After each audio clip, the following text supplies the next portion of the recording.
Damn, you're really just gonna come in here, beat Sai doing the thing that she does just to beat you? What in the goddamn lava?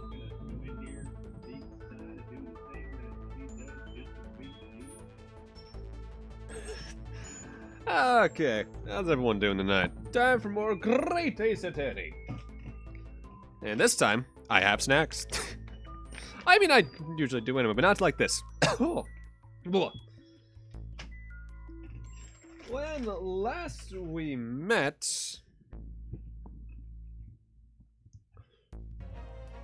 we started off case 5. So now it's time for us to probably not even get halfway through it based off Kaito's estimation of 10 hours.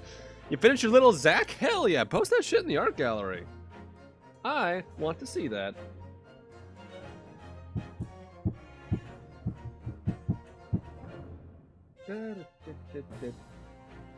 Lure Sai into a false insecure by speaking just crush all hopes.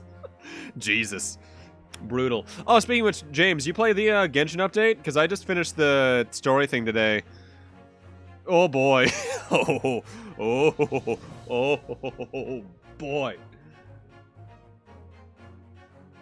Let the hydration flow. Thank you, Kaito. Cythera. Why'd I say Kaito? Am I that used to saying that? Thank you, Cythera.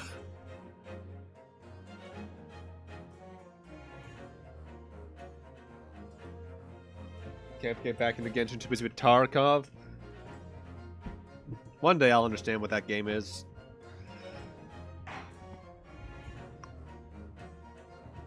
Got ball pretty quick though. It took me only 40 pulls on top of the 40 failed pulls I did trying to get Kazuha back on his banner.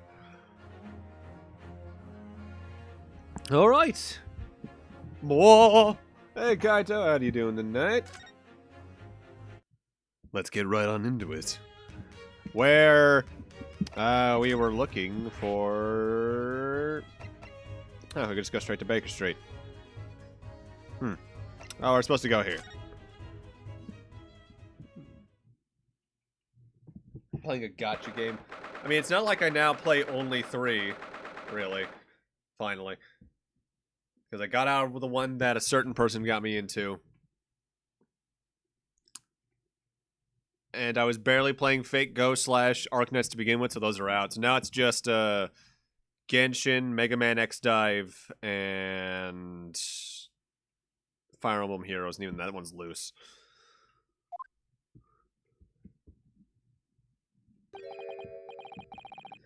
So this is a British pawnbrokery? Oh my, there's all sorts of tools and contraptions in here that I've never laid eyes on before. Those dolls are creepy as fuck. Oh, please tell me if I investigate that thing that looks like the Thinker, I get dialogue hinting to something. Ah, Susato-san, and that spark of wonder in your eyes. You can't wait to scour the shelves, can you? I get the impression you enjoy places like this. Oh, yes, I don't know why, but seeing such a lot of things I don't understand is a real thrill for me.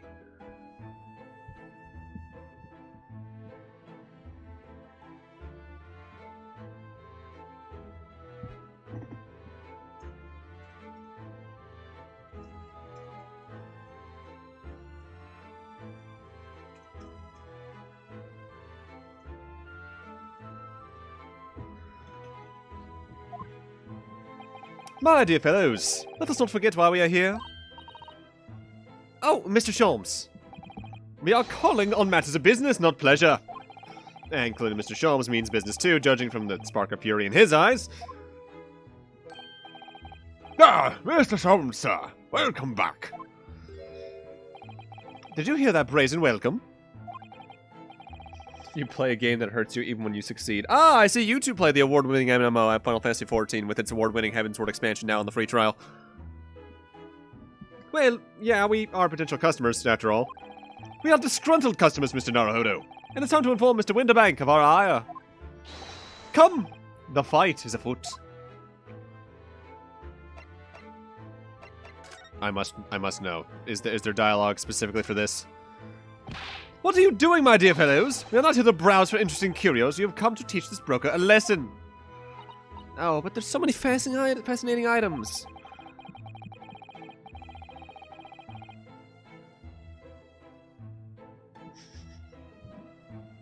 Sure it is, James. It looks as though we'll have to talk to Mr. Windibank first before you get to exploring here, Miss Susato. Damn it.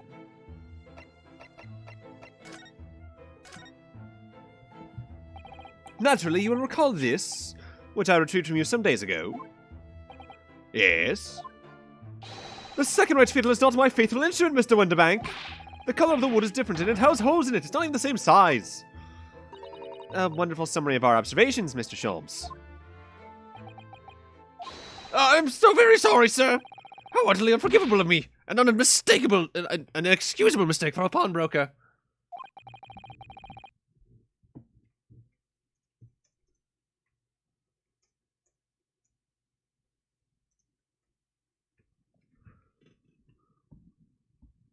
F-14's cringe when you're not playing it in specific. I see. There's only one way to make amends. Run away! Oh, Jesus! Oh. I shall have to take my own life.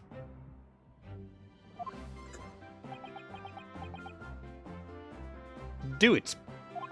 I don't think that'll be necessary, do you? If I may just say one thing before I pop off. Yes. It was you, sir, Mr. Sholmes, who took it upon himself to balloon the iron the other day, I believe. Sorry. As I recall, I entered the storm to fetch your violin when I heard, aha, here it is. You did. And when I turned to controvert you, you had taken the viola and left, sir. However, there can be no doubt that the blame lies firmly in my own door for allowing you to leave. So I shall not grumble or grouse any longer. May this guilt die with me. Drop the tiny Zach in the Discord. Let's take a look.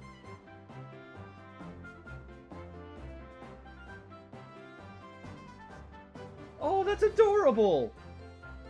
That's so fucking cute, Cythera. Well done.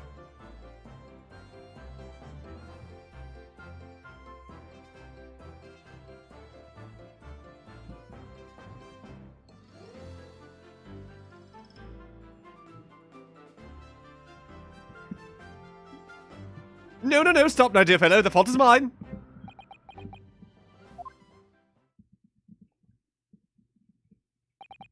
Whew. It would appear that the fight is over. I do humbly apologize, Mr. Windibank. Evidently, my questionable disposition precipitated this tragedy. Well, you wouldn't be Mr. Herlock Sholmes without that questionable disposition now, would you? I do believe you may be right, sir. It's either laugh or cry, I suppose.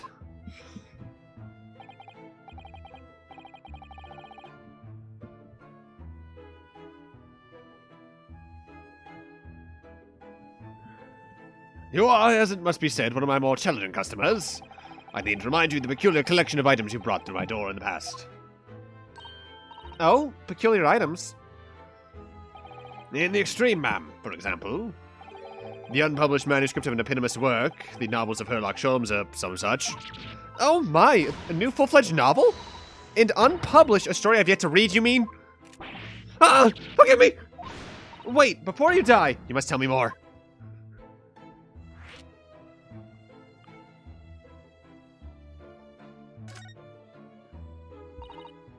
I must know more. Tell me everything. Wow, Susato sounds really fired up now. Is there really an unpublished story under this very roof? Well, one day the gentleman here brought it in an old metal chest, you see. I should like to entrust this to your care for a while, Mr. Windibank. For a chest like that, 1 shilling, sir, not a farthing more. It houses something of very great value indeed.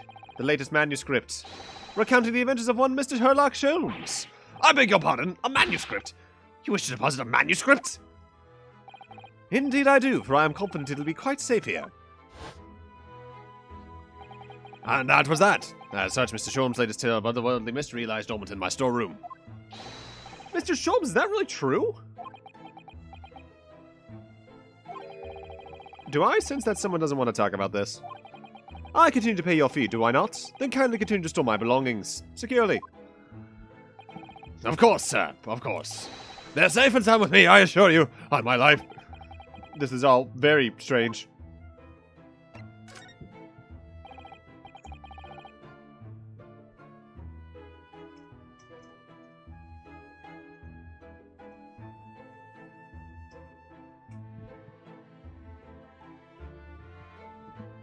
Can I ask you something?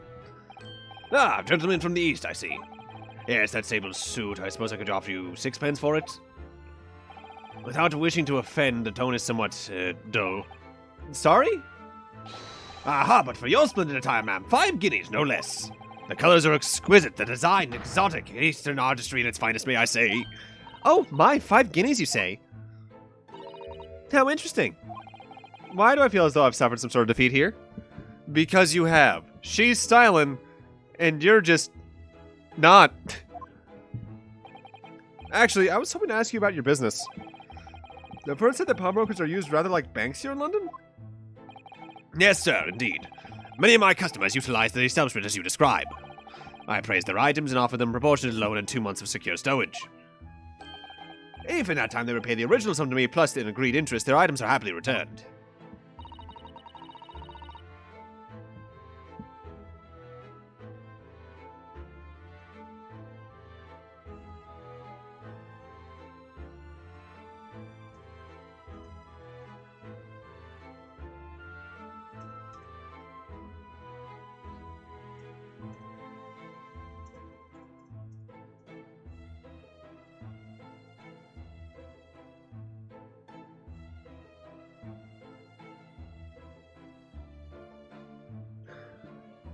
But what happens if they don't pay you the money? Then the items are offered for sale in my shop, as you can see on the shelves behind me. So you never sell items before the 2 months have passed, then? That's right, ma'am, that's right. Which means some considerable responsibility rests on my shoulders. Should a customer's precious belongings be lost, the only recompense is for me to end it all. The very idea, Mr. Winterbank, is an absurdity. One should never talk of one's demise so casually. Says the man who was telling us it was all a good day to die only this morning. And let us not forget that I have already helped you take measures to ensure such a tragedy never occurs. Oh, what sort of measures? I engineered a simple device which Mr. Winterbank has installed here in his shop. I call it the red-handed recorder. Isn't that so, Mr. Winterbank? What was that deep sigh about?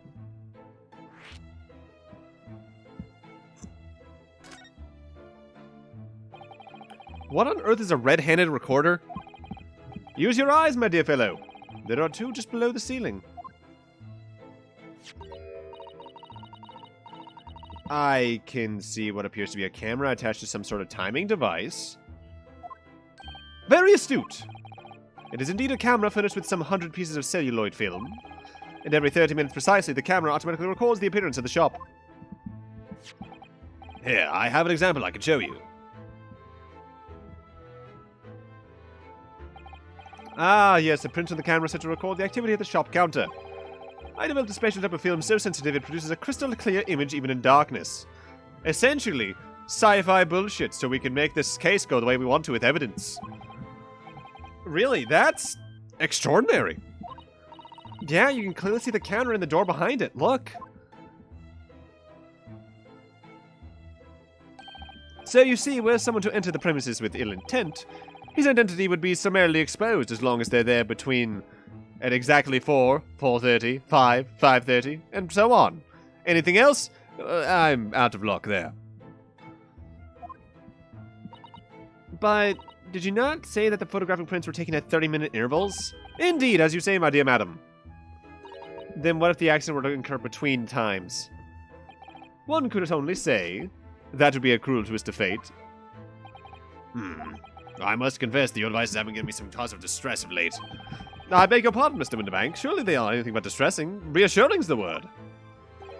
It's the cost of the film, sir. You most graciously place not 1, but 2 cameras in my shop after all. which means I must pay for nigh on 100 utterly useless prints every single day.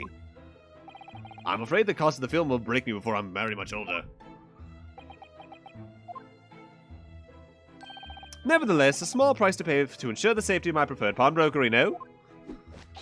My dear fellows, we verge on an age where safety and security come at a price. Oh, heaven help us.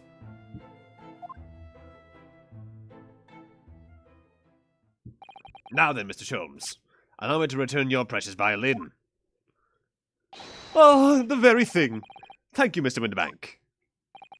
Perhaps this might mark the end of the peculiar items you try to pop, Because if anything were to happen to one of them, this would be the only answer. I really think you ought to stop waving that gun around. Someone could get hurt. Fear not. Sorry. I've only loaded a single bullet, so no one but myself could possibly be harmed. But what if someone were to take your hand and rotate it to one of us while you were firing? That's not really what I meant. Good day to you then, Mr. Winterbank. It's been a pleasure as always, Mr. Sholmes.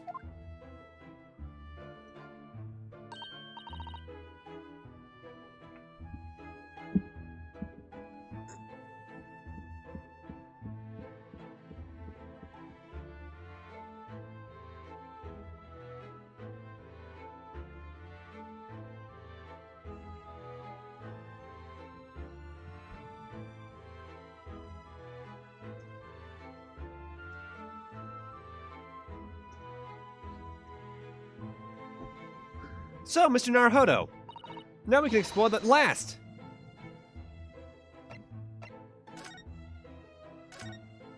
Give me a thinker dialogue, give me a thinker dialogue, give me a thinker dialogue. What an assortment of things there are on these shelves here. Crockery, footwear, clocks, watches, almost anything you care to imagine. Those are forfeited items offered for sale by the pawnbroker. What does that really mean, though? When you pawn or colloquially pop an item, the broker loans you money against its worth. He stores the item for an agreed period of time after which the loan must be repaid. If not, he is free to display it in his shop for sale at a price of his choosing. Oh, yeah, now you've explained it. I'm noticing little price tags on everything. Of course, simply by paying the agreed interest on the loan, one can extend the period of safekeeping. So you may pawn that black agave of yours without fear, my dear fellow. My treasured university uniform? Never. It embodies my student spirit.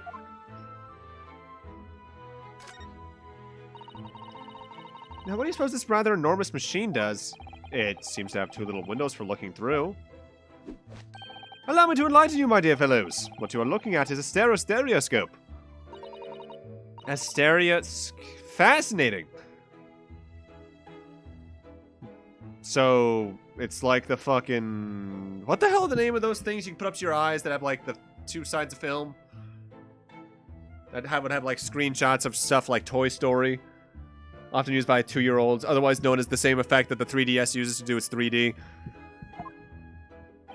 It is aptly named, I assure you. Look through the eyepiece and see for yourselves. Oh, I should be delighted to. Excuse me a moment while I just have a look. Just before you do, there is something I should point out. My dear fellows, in order to see the image properly, stereoscopically as it were, you will need to be cross-eyed. However, if that is beyond you, it is of little consequence today. Alright then, I'm gonna try it. Ah! Mr. Naruhodo, you must see! At once! Alright then. So I need to be cross-eyed, like I'm trying to look at my own nose.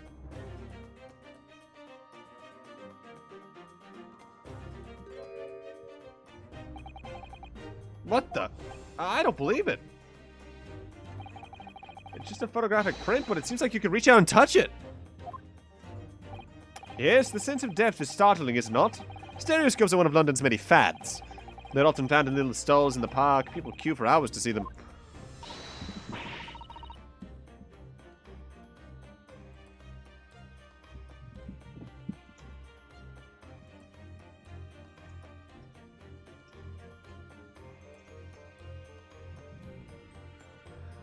Why? Why are you meddling with such black magic? It's no magic, my dear madam. It is, well, far too complicated to explain at present. We shall save this lesson for another day. Oh. It's really not that complicated, but alright.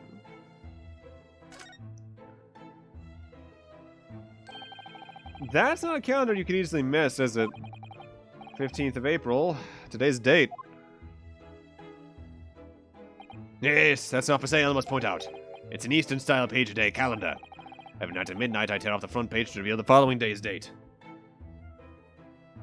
In the 3DS version, it tells you to turn on the 3D function. Yeah, I wouldn't be too surprised that not being there isn't too surprising, period, because... Can screens like this do stereoscopic?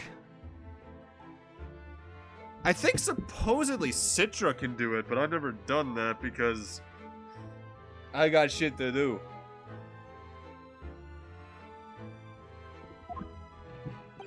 The perfect calendar for a tearaway fellow such as yourself, Mr. Winterbank. And who was it who walked out of here with the wrong violin before? Well, when the agreed storage period has passed without prepayment, articles are forfeited, you see. So I have to keep a close eye on the date. It's something of a pawnbroker's obsession, you might say. Oh, yes, I can see you're very dedicated to your job.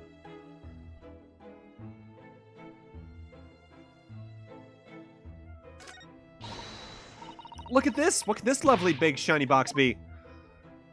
That, my dear madam, is a music box. Surely you have such things in your own country.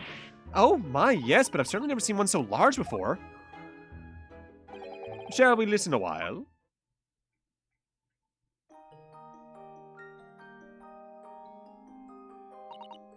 Ah, what a sublime sound.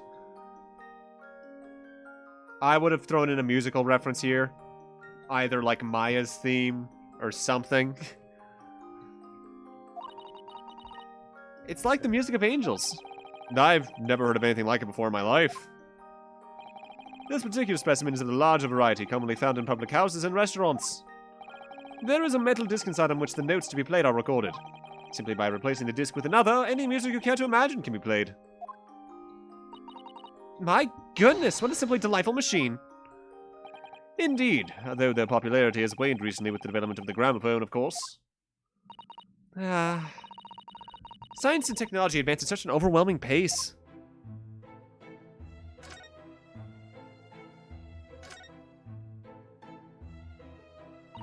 Look at that enormous ledger on the counter there. Mr. Winterbank is, if nothing else, very particular about recording the items he accepts. He'd have to be, otherwise he gets himself in all sorts of trouble.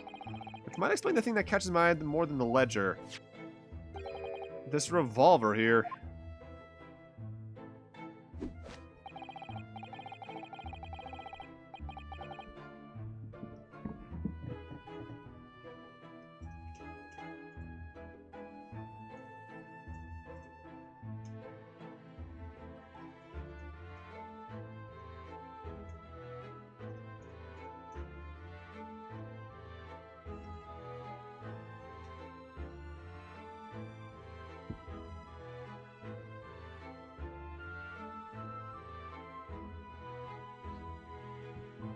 Do not entertain even a single thought of pilfering an article herein, my dear fellow. Huh? I assure you, Mr. Winterbank will not hesitate to draw that weapon with a speed belying his portly size. Oh, you don't mean he'd... blow his own brains out? Indeed, in recompense for his blunder. Oh my, he should see therapy. But in any case, of course we would never do such a thing. How could you even suggest it?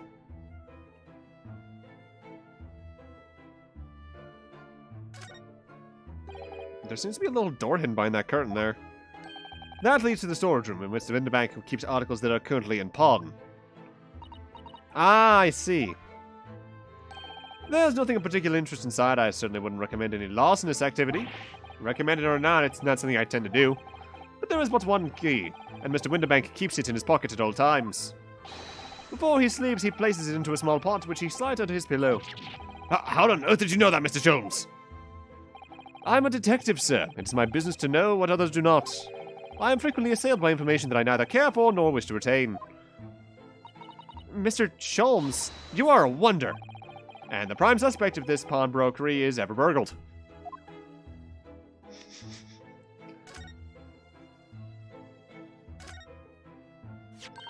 Look at this! Whatever could it be used for? I have no idea. Ah!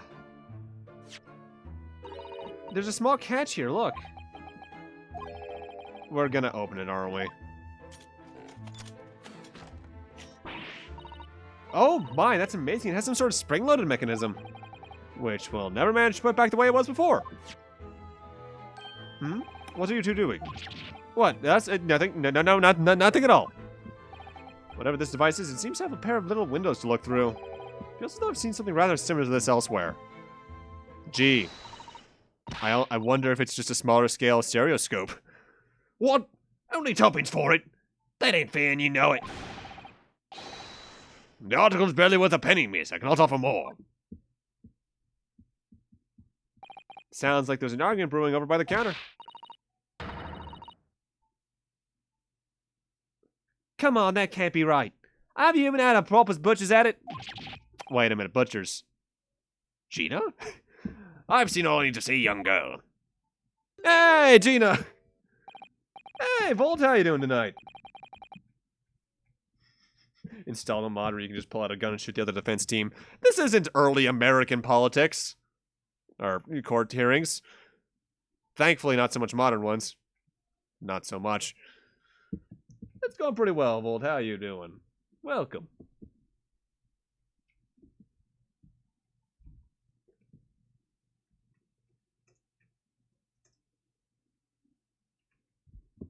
Wait, don't we know? I'm sure I recognize her. Oh, yes, it's the young lady from Mr. McGilda's trial 2 months ago.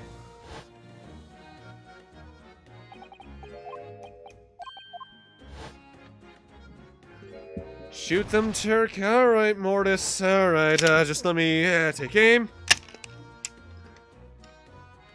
Win the trial if the other lawyers killed in battle. Now you're talking like the Midwest, circa 18 something or other. You know what? I suddenly crave something spicy, so let me have a talkie real quick. Have a break in schoolwork, so you're playing some Genshin? Nice! I just finished the, new updates plot about an hour and a half ago.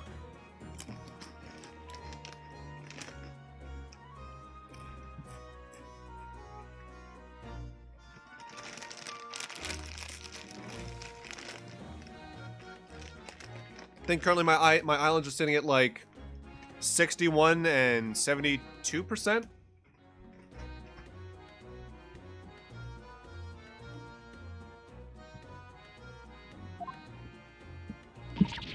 Golden Bennett, you lot! Hello, Miss Lestrade. I hope you've been well. What? You remember me then, do you? Well, I remember being completely surrounded by smoke. That's for sure. So, what are you doing in here?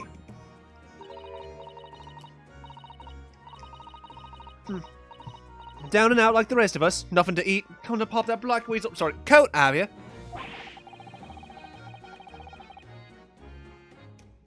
I did eat them, Mortis. Ah! What is it about this black uniform that makes everyone comment on it? Ah, good day, unless I'm much mistaken. You would be the young pickpocket who stole our experimental smoke grenade launcher. Mr. Cholmes. So, you have something of value to pawn, do you? Allow me to see the article and I shall negotiate with Mr. Winterbank on your behalf. Pull the other one. I don't need no help with some stuck-up D. Get out of my business. Go on or I'll make some trouble for you. As you wish, Miss Lestrade. I'll happily remove myself from your presence.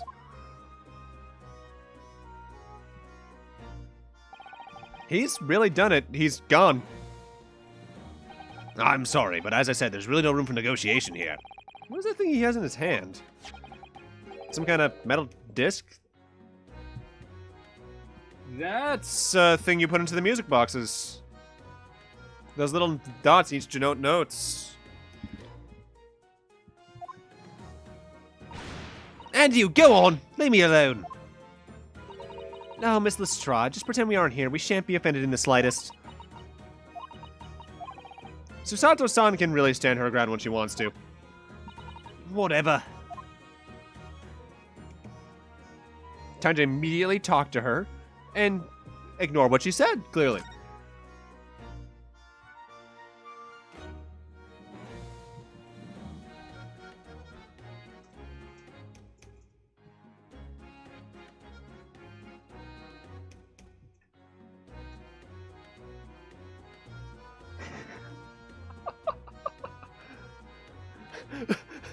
Mortis, no.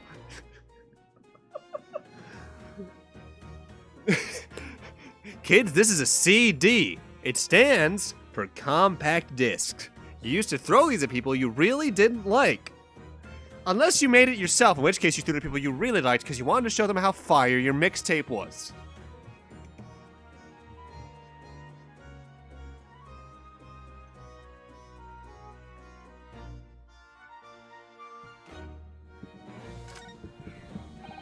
Somehow, I didn't really think you were the sort of person who'd use a pawnbroker, Miss Lestrade.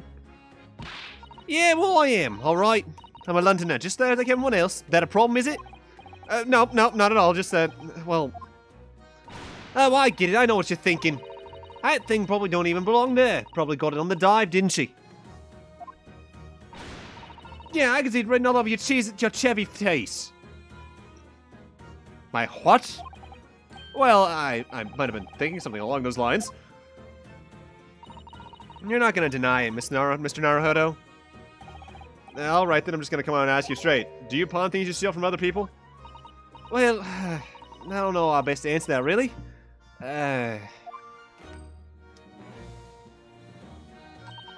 Suppose, sometimes. You're not gonna deny it either, Miss Lestrade. But not this time, alright? I swear it. That thing belongs to me. The disc that Mr. Winterbank's holding? Perhaps we should see what he has to say about all this.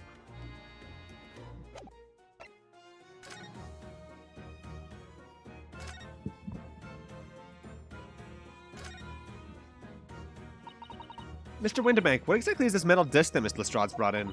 It seems to have hundreds of tiny little bumps on its surface. Nah, this is a music disc, you see. For use inside a music box. In a music box? What, you don't even know what a music box is? You Eastern lot ain't too savvy, eh? I know what a music box is, I've just never seen one of these discs before. The small protrusions on the metal disc encode the tune to be played by the music box. You simply insert the disc and set the machine going, and beautiful music plays. It's so incredible! Tell us what tune's on this disc. Well, I'm afraid I couldn't tell you that. There are so many different types of music box, you see. British made, German, Swiss. I have no way of knowing which particular machine this disc was made for. Ah, I see. And that's in a nutshell. That's it in a nutshell. I wouldn't have any customers for an item like this, even if the young lady forfeited it. Really, I'm already offering more than I should at a penny. That's a packet of lies. He told me he did. He said it was, well... He?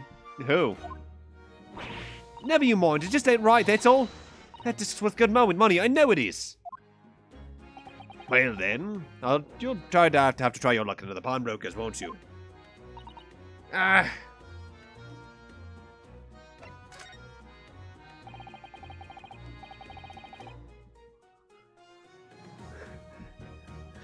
Now she's the Gen Zer. Oh no. She's been in before, of course, this little tatterdemalion? What the fuck kind of vernacular are you using? I see. And brought some dubious article or other with her every single time, I might add. Dubious? What are you trying to say? I'm an old customer, me. So, is there something dubious about the disc she brought in today? Well, if only it were that simple. Sorry? What do you mean? What she actually brought in was a storage ticket. Ah, storage tickets. So, Miss Lestrade's actually come to redeem an article from you today? Is that right? Yeah, that's right. A girl like me has a lot of stuff would need storing. Alright, yes, that's definitely dubious. The article in question would have been forfeited at midnight tonight, but as she gave me the ticket for it and repaid both the loan and the interest, I was obliged to return the article to her. But what was the article? Do tell us, Mr. Winterbank. The little scamp is wearing it, ma'am. The jacket? It's the overcoat that she redeemed. Oh. It's a nice look. What? What's wrong with you, that? It fits, don't it? I mean, it's mine, so of course it does. You put the compact disc into the music box machine and then plays Mr. Brightside.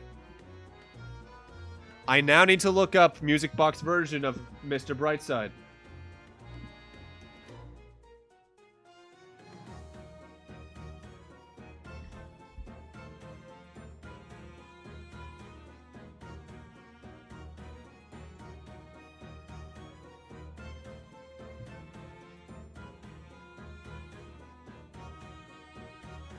I found one.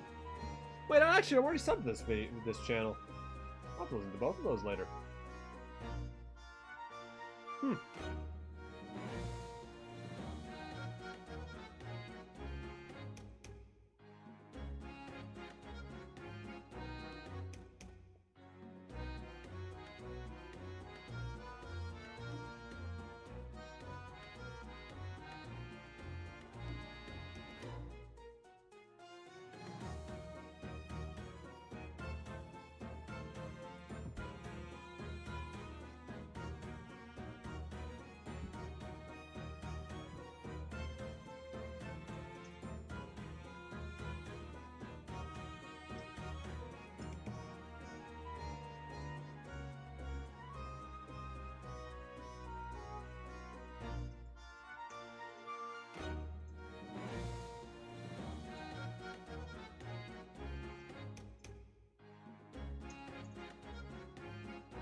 Alright, alright. So what about this disc then? How does that all come into this? Ah, the disc is something else. A new article to pawn if the girl and I can agree to a price. I'm confused. I thought you said that Miss Lestrade brought in a storage ticket today. It's really quite simple. Yes, the child brought me a storage ticket and the money owed on it, as you say. For this heavy black coat which you returned to her care, as I'd understood it. That's right, yes. And rather unsurprisingly, as soon as little ragamuffin put the thing on, she went rifling through its pockets. Oh, you mean... What? Don't you know it's rude to stare at a lady? Ah, I see. So it came from the pocket of the overcoat, did it? If you mean this disc, then yes, exactly, ma'am. And she immediately tried to pawn it? For quite a high price as well. This is all rather suspicious, I think. Give it up. I'm just trying to pawn off something like anyone else would. Miss Lestrade, if I may ask you to deposit the overcoat here in the first place? Me? It doesn't really appear to be your size. Me old man. It's me old man's, ain't it? Is it, Miss Lestrade? Yeah, this is definitely rather all suspicious. Couldn't you just ask? What's his face? Out of my way, please.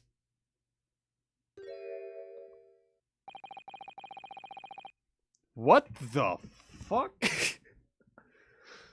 Who's this picture postcard English gentleman? This guy looks like one of those color spreads they do in manga for like chat for anniversaries or big celebratory number chapters where they put everyone like a themed outfit. What the fuck?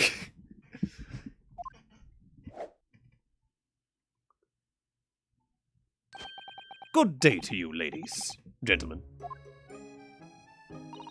What's your problem, eh? There is no problem, as long as you remove yourself. I have a matter to discuss with the proprietor.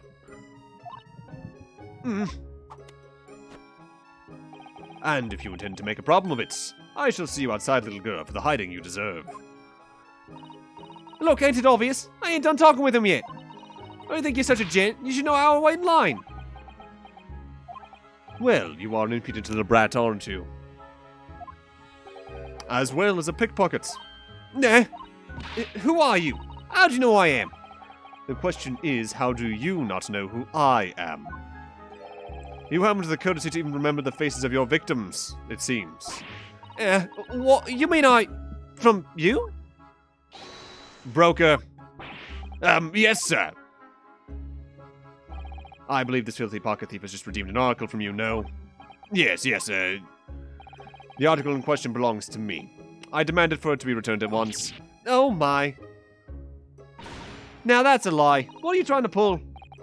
Give me back my overcoat, you wastrel. And needless to say... Any music box discs, too? No, you can't have it. You just can't. It's me old man's, or it was. Now it's mine. Goodness, Mr. Naruhodo. This is a very awkward situation. Yep. I think perhaps we should hear both sides in the story to hear a little more detail.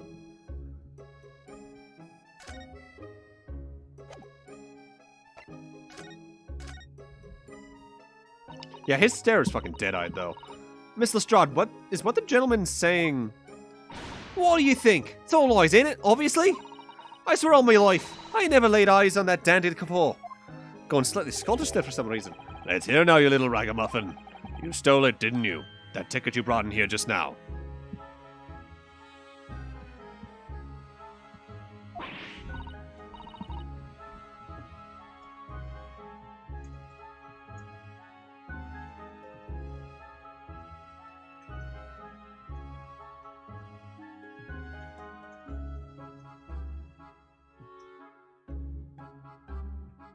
Hey, Cedric, how you doing tonight? No, I swear to God.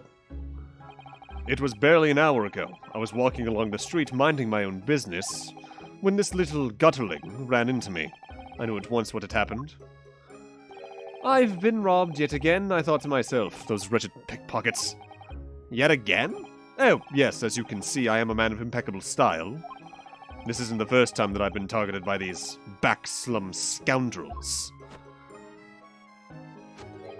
Now then, relinquish my overcoat. Come now along, Miss Lestrade. Give the good gentleman his coat back. If you're going to cause trouble, I shall have no choice but to call the police. Hold on, why does everyone think it's me? Just look at this dandy coat. You think I'm the dodgy one? I'm sorry, but no one's going to believe you. Well, what about evidence? Yeah. Where's your evidence that I've stolen something, huh? Come on, let's see it. Oh, I have evidence, naturally. You what?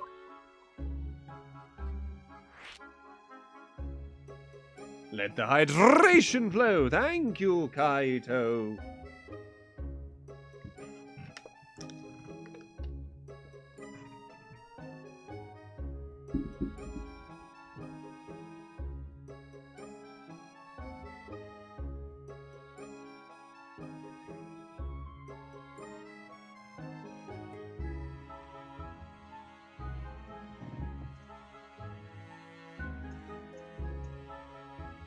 Yes, this time I'm certain it was Kaito-sai.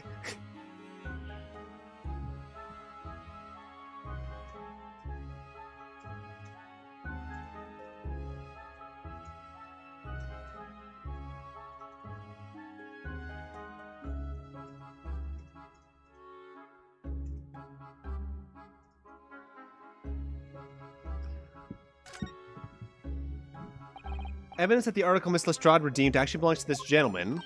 Of course, we need to only consult Mr. Windibank's ledger to know the truth. We'll be able to look up the name of the person who deposited the article in the first place. Yeah, brilliant. I'm very sorry, but I'm afraid that won't be possible. Oh. I never ask customers' names. It's a strict policy of mine. But why not? Well, now, as you can imagine, some of my customers have circumstances to consider. A great many of them prefer to maintain their anonymity. Yeah, I see. But then, how can you know if an article belongs to the person asking to redeem it? Oh, it's quite simple. Good sir, might I trouble you for the watchword associated with the article in question? Of course, it's... Professor. Yes, that's right, and all the evidence we need. This gentleman is the rightful owner of the article, without doubt. A watchword? Interesting.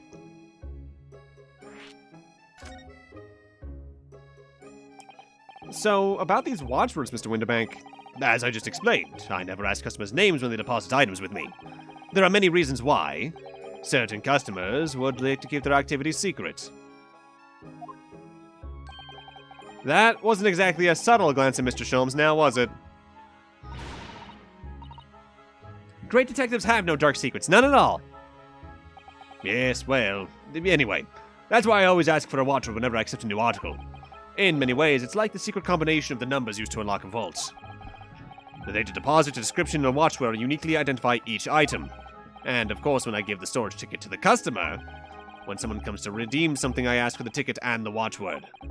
And if that someone tells you the correct watchword, you return the article. That's right, sir. Yes, just as soon as the requisite fee is paid. And I have supplied you with the information you require already. But for the avoidance of doubt, the article in question is an overcoat deposited 2 months ago on the 15th February. with a watchword of Professor. Ah, perfectly correct information, sir. But how? Really, this is beyond a joke now. There is no further room for doubt.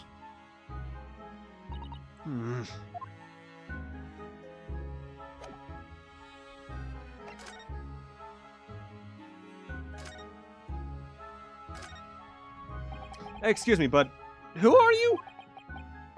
One would expect the Inquirer to introduce himself first.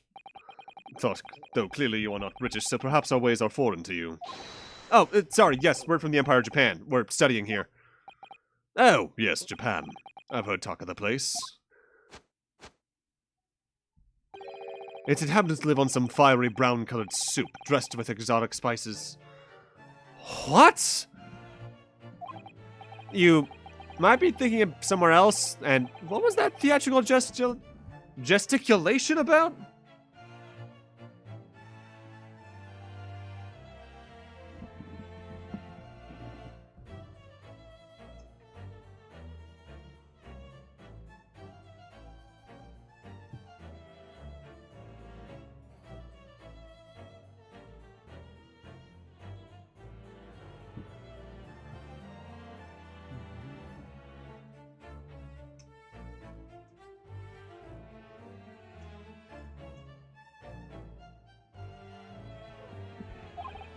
Perhaps, anyway, if you are a gentleman, sir, you offer your own name first before inquiring after the name of another.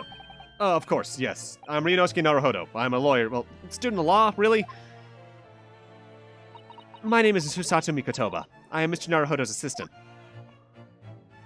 I see. My name is Benedict. Yes. Eggert Benedict. This motherfucker's named after a breakfast.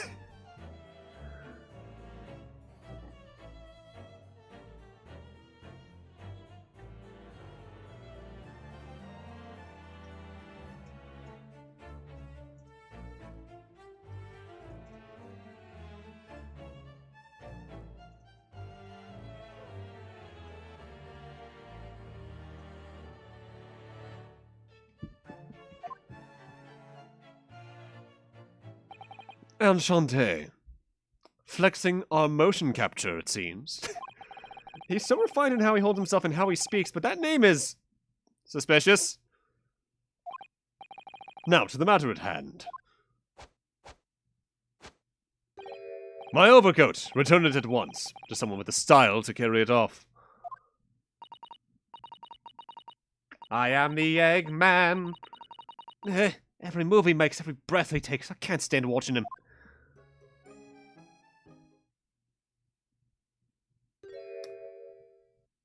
Somehow that is very fitting to him. So, let that be an end to the matter. And thank you for your custom, Mr. Eggert Benedict, sir. With such reasonable rates of interest, I may even decide to come back. This is why I hate grown-ups. Just because I'm a diver, everyone thinks that it makes me a liar. And the contents of the coat pockets, if you please, broker. But of course, sir. Here's the disc for you. Just this one. Pardon, sir? I was expecting another. That is, I deposited another. Another disc? So clearly, just from that, this isn't your coat either. Which means you both know someone who this belongs to that told you the discs were there.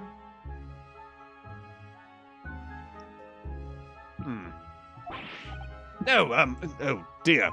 I regret to inform you, sir, that was deposited with me was merely the overcoat. The disc happened to be in one of the pockets, but I was completely unaware of it until now. So, Gutterling, you're hiding more of what's rightfully mine, are you? Says who, eh? I don't know nothing about it. Very well. Then I shall bid you farewell. Say goodbye to style. Wait a minute, that disc is mine. Jesus, Gina! What do you think you're doing, you little tramp?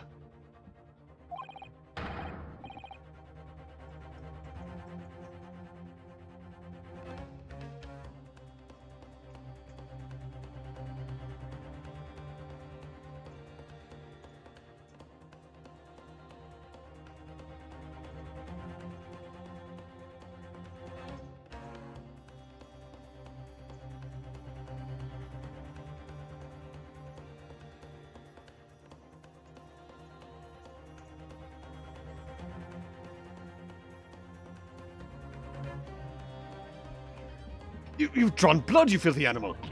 Oh my, yeah, there's blood on the disc. Okay. I've done that. I got a music box once from my grandpa not long before he died. And when I was messing around with it at one point, just kind of looking at how it all worked, those discs are deceptively sharp.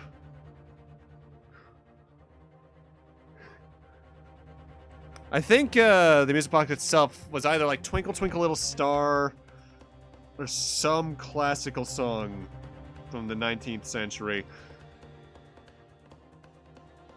It's because of all those sharp little bumps. With me, it wasn't the bumps that did it. It was the edge. The man must have scratched his finger on them. I found it first, alright? I mean, it belonged to me, old man. So you're not having it. Oh, you take it. Me? If I hang on to it, they'll have me off again. So you keep hold of it. Miss Lestrade, why is this disc so important to her? You there, in the black livery. Hand that disc to me at once, please. No, don't. Oh, he's lying. Grown-ups are all lawyers. What do I do now? How am I gonna resolve this? Well, first, let's take a look at it.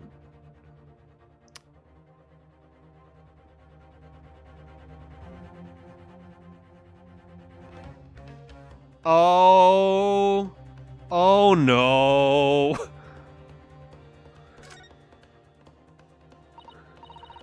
Oh, there's a little scrap of paper stuck onto the reverse side of the disc. Look. And a scribbled word or two. Looks like somebody's name. For McGilded. McGilded? It couldn't be. But it is, Mr. Naruhodo. A name I shall not forget for as long as I live. But why? Why is his name on this?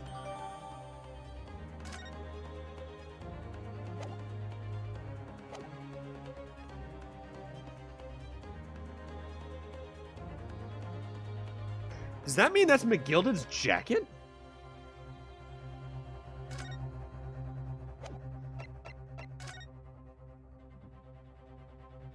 Seems everyone's got something to talk about now.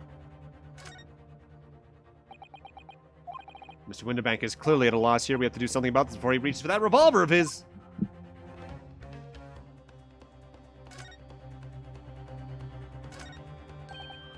Mr. Sholmes, what are you examining with such keen interest there? As you enjoy a bar of caramel, I see. So, you found me at last, Mr. Naruhodo. Sorry, after that young pickpocket sent me on my way, I was forced to lurk in the shadows. Cruelly ostracized as the rest of you partook in the jovial atmosphere of fellowship. I had nothing to occupy my mind, but was too ashamed to let society see what my downfall had done to me. So feigning mock interest, I pretended to examine the tedious trinkets in this desolate place. Whilst, as you shrewdly observed, gnawing on the only friend I have left. This 7% solution of caramel. Pray, do you claim to understand the depths of my despair, Mr. Naruhodo? But how could you? I was so lonely, so desperately lonely. Then, why on earth didn't you rejoin the conversation? Things have gone from bad to worse here, you know. Yes, I overheard much of your conversation. Or rather, in my craving for human contact, my ears devoured every word that was uttered. I fucking love him. You really were sad, weren't you? Poor Mr. Sholmes, I feel simply awful for you. It would seem that my inferences are correct. Oh, surely you're not about to tell us that you've solved the entire case once again. My dear madam, sometimes I wonder, were my genius for deduction to become commoditized? How much could I pawn it for? It seems Mr. Sholmes has had another of his flashes of inspiration, but who knows if it'll help me resolve the situation between Miss Lestrade and the mysterious gentleman named after her breakfast. What's the right thing to do here? Hey, could be funny.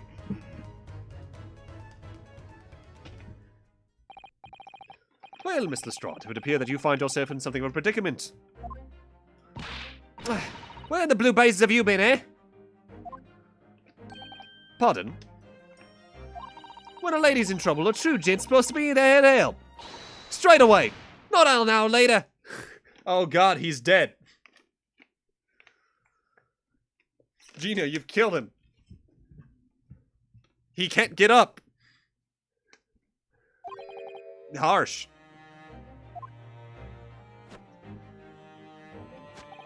And who, pray tell, are you? Sir Egbert Benedict. You have, in my eyes, a veritable encyclopedic array of curiosities about your person. Nevertheless, there are two immovable conclusions I have drawn. I beg your pardon. The first is this. The true reason for your visit to this pawnbrokery today is something you have not yet revealed. And the second is this. A considerable crime is in contemplation. One you will orchestrate with the intent to steal a vast sum of money.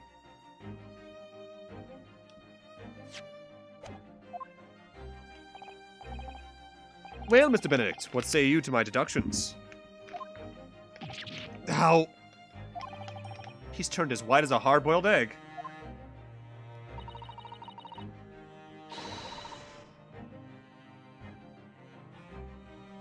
It would seem that once again Mr. Shumps has made a flawless deduction.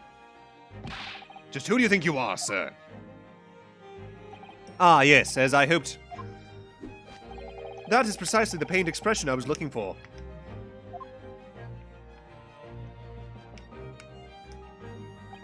So, shall we begin? The time has come for yet another Herlock Sholmes Logic and Reasoning Spectacular. The game is afoot.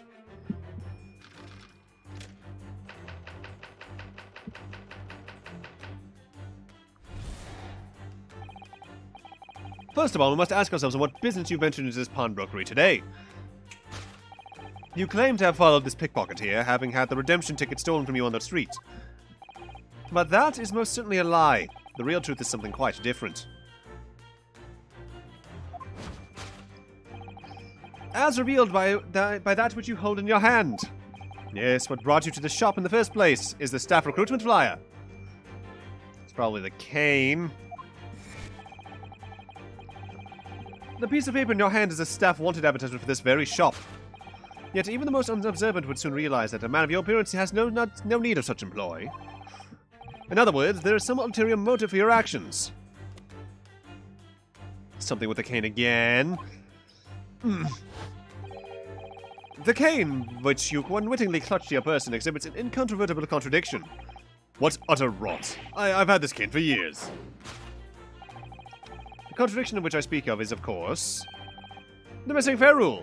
Not the different initials? The end of any walking cane would be determinated with a metal ferrule to protect the wooden tip. And yet detailed analysis shows the wooden tip of this stick to be utterly bare. Therefore, there is only one conclusion. The rod that you hold in your hand, which appears to be a walking cane, is in fact no cane at all. You recoil, sir. Is something wrong? And in your recoiling, you inadvertently facilitated the answer to the next conundrum to present itself.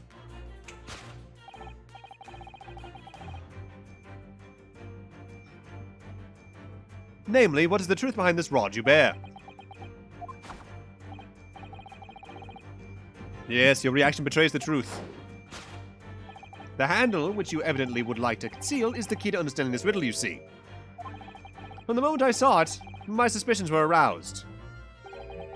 What walking cane demands such a stout handle, mused I. But of course, as I said, this is no walking cane. No, that rod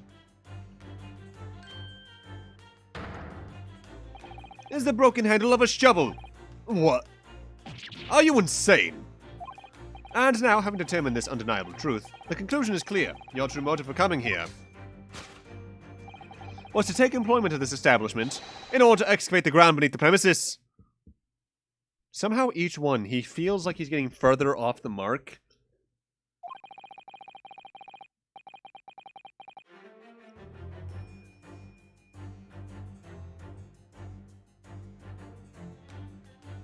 What a calculated crime you've conceived, sir. A wickedly calculated crime.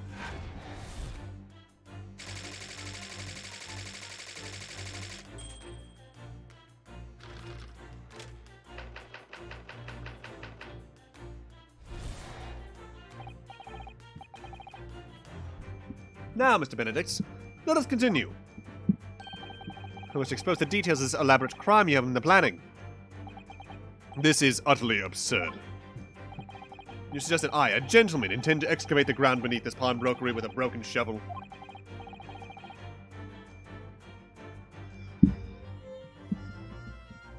He's devolving into madness as the game progresses. Yeah, it certainly seems like it. What on earth do you propose I could expect to find there? Some long-forgotten treasure, I suppose. Save for such a fanciful theory, what possible reason could I have had to do as you say? Oh, but there is an ample reason.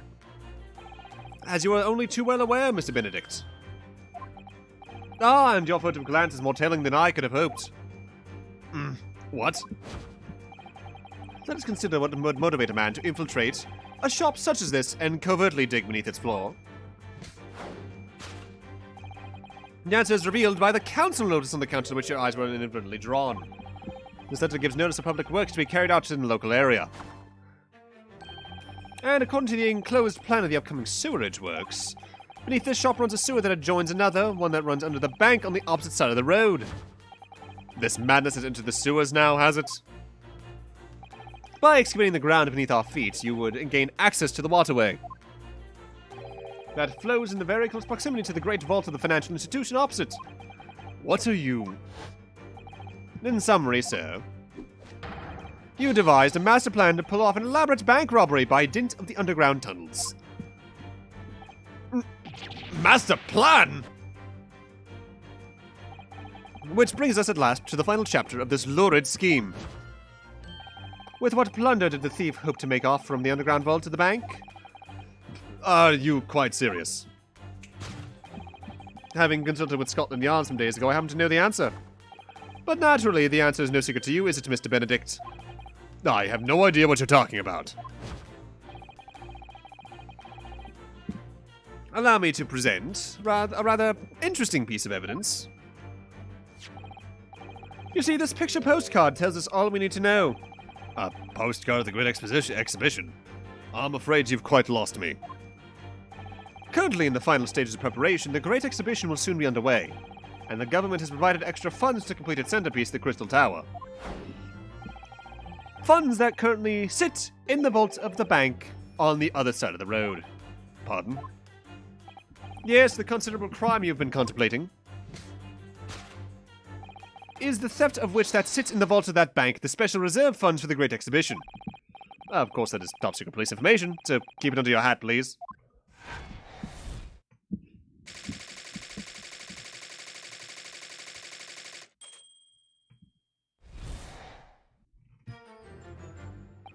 Thus concludes Sherlock Holmes' great deduction of this pawnbroking puzzle.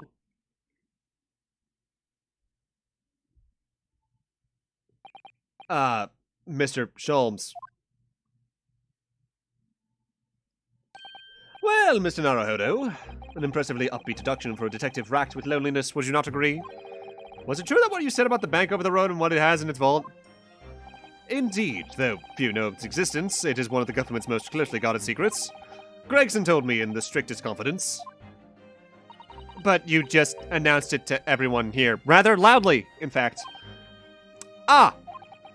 And if it's such a big secret, how would Mr. Benedict have come to find out about it? There can be but one explanation for that. Clearly it's because the man is a criminal.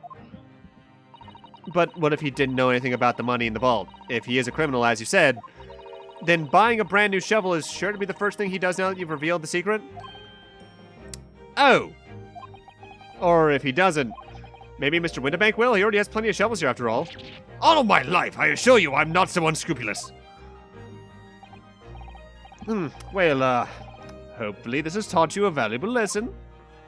Sensitive information must not be handled with utmost of care. One can never be sure that someone privy to secrets won't disclose them.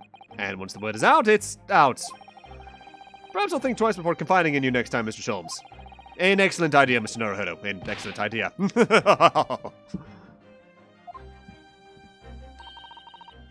Well then, Mr. Naruhodo, you know what to do, I'm sure. Yeah, let's listen to that great deduction again, and see if we can massage it into shape. Very well then, let us start once more from the beginning.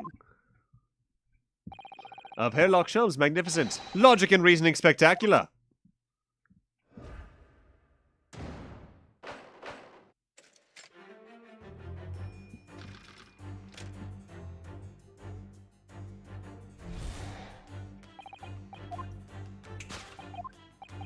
Alright, so the first thing is the paper.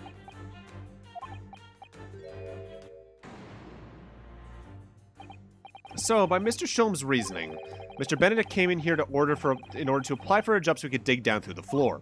Yes, in an attempt to tunnel into the sewers to gain access to the money in the vaults of the bank across the road.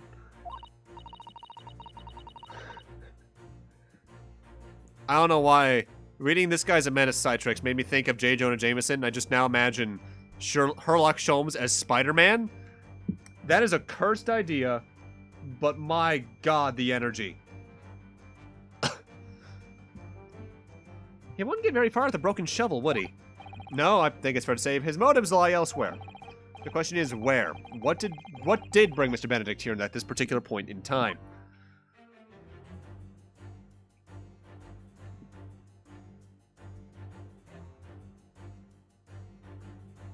Wait, there's shit in the back?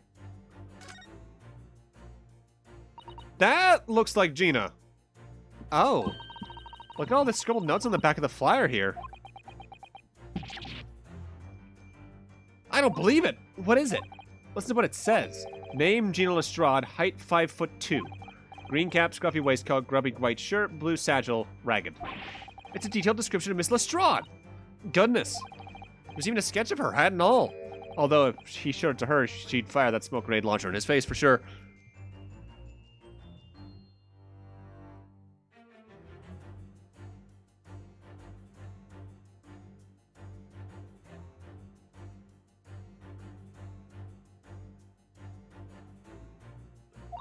And look, the details of the shop have been written down here too.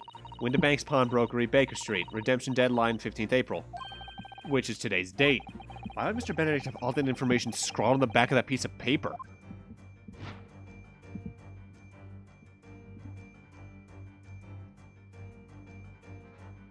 Take that!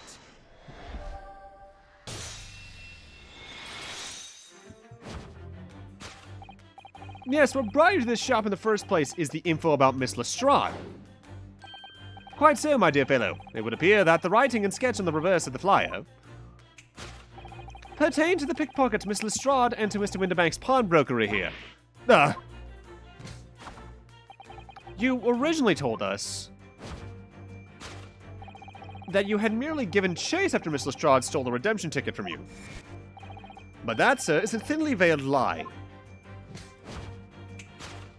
It is the information on the back of the flyer that led you here today, by which I mean here to Windibank's pawnbrokery, and today, the redemption deadline of that overcoat. So, you waited outside for the young girl matching the description you have written down to arrive. What's with the brief pauses? I'm either checking something, or I'm responding to a DM from someone, usually. It's been happening a lot recently, just because I've been talking with a lot of people about things. And you have gone to some lengths to hide the reason for your pursuit of Miss Lestrade. In other words, there is some ulterior motive for your actions.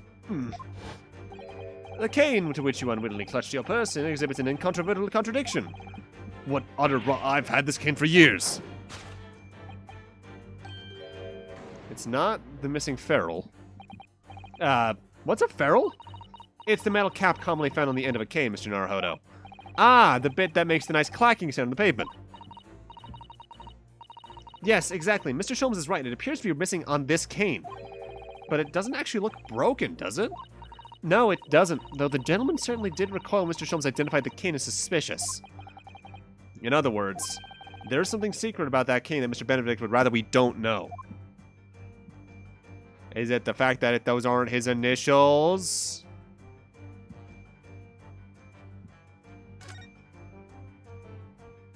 Look here, Mr. Sato. There's some letters on the handle. Ah, yes, those must be initials, I'd think. In the West, it's customary for people to engrave their belongings with the first letters of their names. So Herlock Sholmes would be HS, you mean? That's right. And the initials on this cane, obviously. Oh. AG? Why does it feel though that's not quite right? We're currently trying to help Gina from Not losing stuff from this guy named after a breakfast? How you doing, Wind? Welcome. Take that!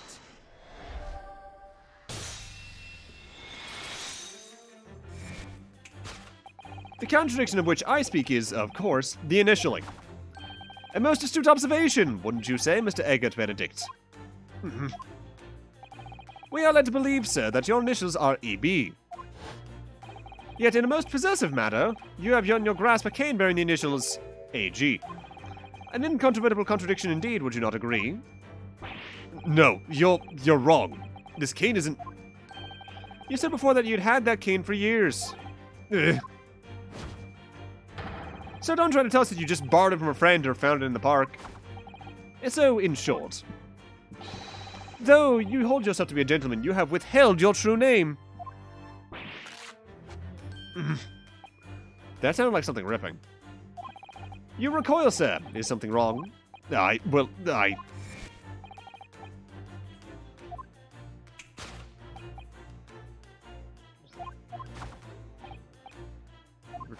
Yeah, this is all the dialogue we had before. It's not the handle. Let's consider the bare bones of what's happened here. Miss Lestrade redeemed that fine-looking overcoat, and now a mysterious man has appeared introducing himself with a fake name, and claiming that the overcoat belongs to him. But we know that he actually identified Miss Lestrade from a written description, which suggests that everything else he told us is untrue. So what we need to do here is prove that this overcoat cannot possibly belong to him. Alright, so with the overcoat... Oh! The seam is ripping. That means it's not the right size. He's too big for it. Oh, the seam on the shoulder is coming apart. Look! Which would support my theory... would be... This would be McGilded's. Based off the disc. Citrix. I essentially have like 3 or 4 conversations happening in DMs right now. And usually if I'm pausing, it's either me looking at Twitter to send someone something that they asked for, or it's me responding to those DMs. It's been happening a lot the past couple of days. Or past couple streams. Oh, the seam on the shoulder's coming apart. Look. So it is. Do you know, a moment ago Mr. Benedict was surprised by something that was said. I thought I heard it made a really strange noise. It sounded like a tiny growl. But now I think it was probably the sound of the seam ripping open. If you look closely, it doesn't seem to be a very tight fit. Or it does seem to be a very tight fit. The sleeves are stretched to the bursting, and he wouldn't have a hope of fastening it in the front. Here to run around in, I'm sure the whole thing would fall apart. That I'd like to see. Sorry? So how can we make Mr. Benedict run around? She's really giving it some thought. Take that!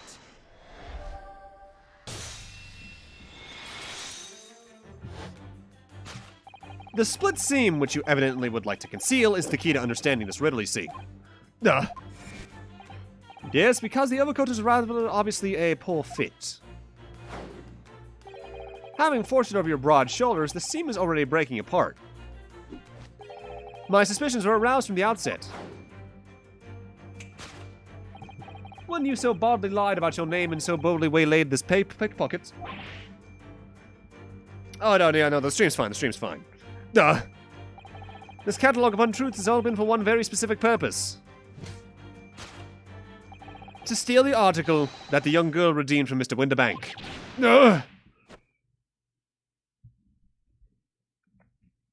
But what really irks me is this.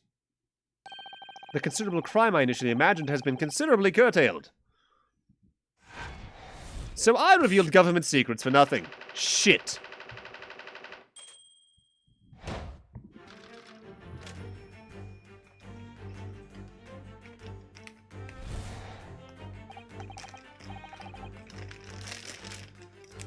Now, Mr. Benedict, let's continue.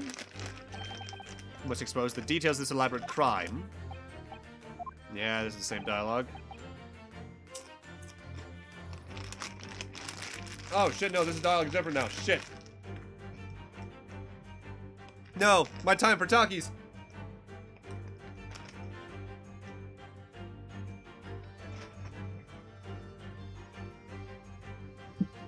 You suggest that I, a gentleman, designed to wheeze a filch of some tawdry article upon it. Have you forgotten that I redeemed the article in the proper manner using the watchword?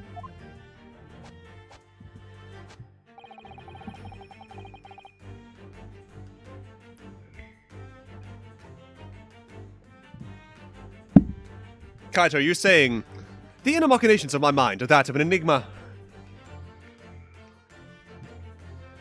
Had I not been the one to deposit it in the first place, how could I possibly have known the relevant details? N'est-ce pas? Yeah, but the watchword can be discovered. As you are the only too well aware, Mr. Benedict.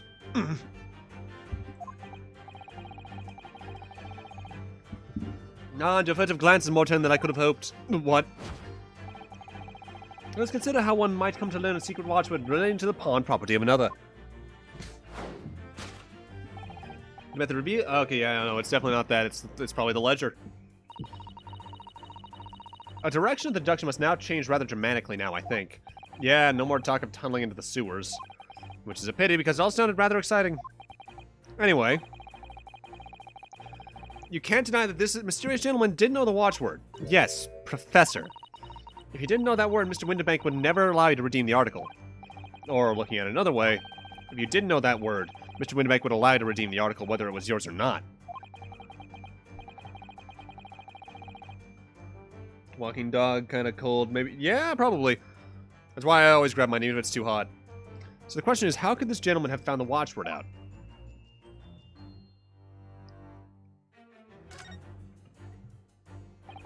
Look at this, Mr. Sato. Ah, it appears to be the memo that Mr. Winterbank has scribbled into himself. Let's see, what does it say? Oh, Professor. Mr. Winterbank must make a note of the watchwords his customers give to him right before their eyes. And an alarmingly clear script as well. Oh dear, I don't know where to look. Or who knows the other secrets I might see?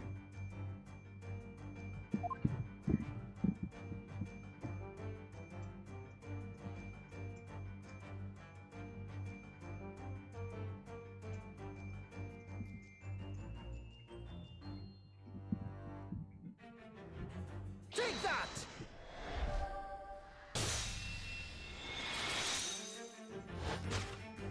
The method is revealed by the notelet on the counter to which your eyes were inadvertently drawn. Yes, the broker here follows the same procedure whenever a customer comes to redeem the article. He asks the customer for the watchword and notes down the response uttered on a notelet he has to hand. He then consults his ledger and confirms whether or not the watchword matches that of the article in question. I would expect nothing less of a diligent pawnbroker. But his diligence clearly has its disadvantages. What are you talking about? It is increasingly apparent that you were present in this shop before your accusation against this Mistrad. In all likelihood, you followed her inside and then observed her talking to Mr. Winterbank. That's not me.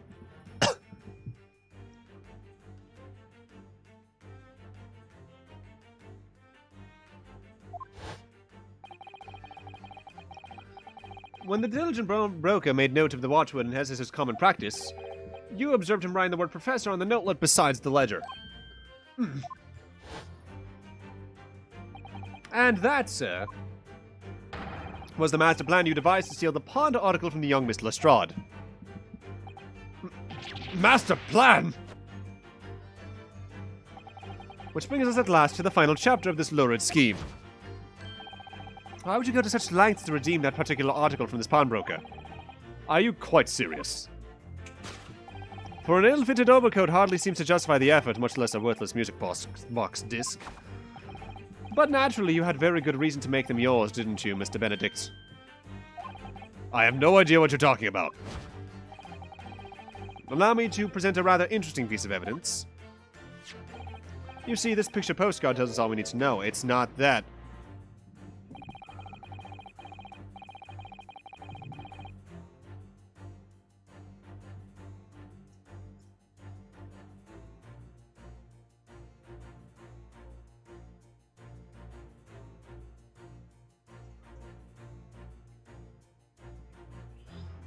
The articles we're talking about are the overcoat and the music box disc that was in one of the pockets, which according to Mr. Winterbank isn't even worth a penny.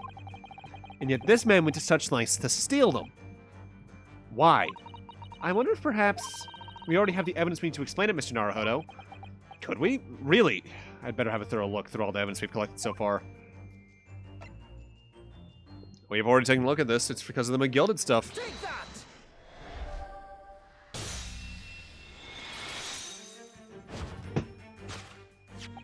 You see, this music box disc tells us all we need to know.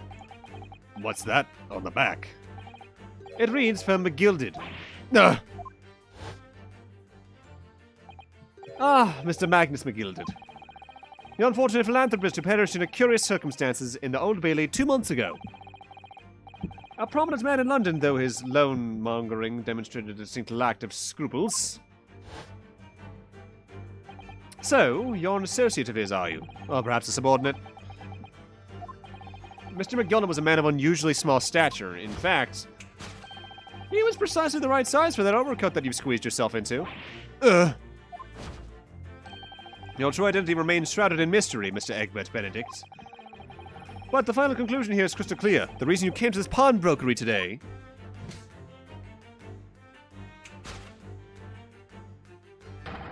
was to retrieve an article left behind by the late Magnus McGilded. Ugh. Ugh.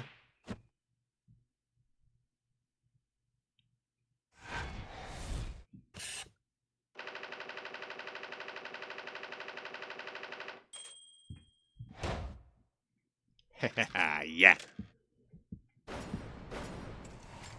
Elementary.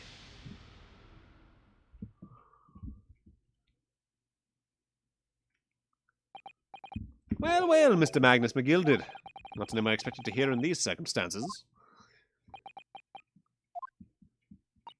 Mr. Sholmes, I'm afraid there's something very troubling on my mind. Pray tell, Mr. Sato. Well, according to what Mr. Mundenbeck told us earlier, today was the final day on which the code could have been redeemed, was it not? Yes, ma'am, that is correct. Today would be precisely 2 months since it was first deposited. 2 months ago was the trial we defended him at. Oh, that's suspect. That is suspect. He wanted to hide that disc. But for what? What is on that fucking disc? I'm only now realizing his name is Eggert and not Egbert. I've been making his name stupider accidentally. Oh, hello, ringing in my ear. How are you doing? Stop that. Stop that. No tinnitus. No. I will not have you. There you go. Well, today is the 15th of April, so 2 months ago today. Would be been 15th February, sir. That's right. It's all carefully recorded in my ledger. Deposited at 10:30 p.m., I see. What? But that suggests... Yes, 15th February. It's precisely the day on which the omnibus murder took place. And 10:30 in the evening is precisely the time in which the terrible events were unfolding. Suggestive is not the word. It would seem the matter is entirely beyond coincidence.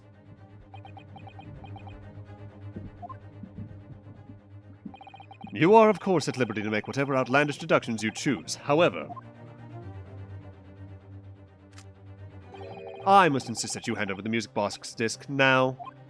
It would be a terrible shame for you to return to your native land in a box. What do I do? Hey, fuck you, I'll die. There are some things a man must protect at all costs. This may well be one of those things. Then again, it may not. Mr. Winterbank? This is my shop. I can't allow any harm to come to my customers. That would happen. I should have to take my own life. Mr. Winterbank, no! All right, that's enough. Inspector Gregson? Inspector? That's right, Sunshine. The alarm was raised on one of our dedicated emergency lines. So we got here as fast as we could. Now, what's all this about, eh? Oh, praise be, you're here at last. I was moments away from forfeiting my own life in my very own establishment.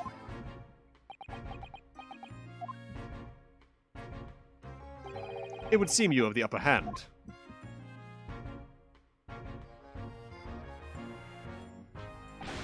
Right, you've lot got some explaining to do. I'm pretty sure being bothered by some petty argy-bargy. Petty? Mr. Winterbank very nearly met his end. Yeah, boy, his own gun as far as I can tell. Oh dear. And the whole of Britain could meet with its end, if I don't get to the bottom of the case I'm supposed to be working on. What on earth is the case, Inspector? Spare no detail, Gregson. I might have said a little too much. No matter, it's nothing to do with you lot. Anyway, sir, you're gonna have to come down with me to the station. But of course, Inspector. Ah! He's getting away! After him, lads. Whistle the beat officer too. Sir. You know, I better stop working in 100 years. And it still works to this day. Stop him! He's still ballet twirling!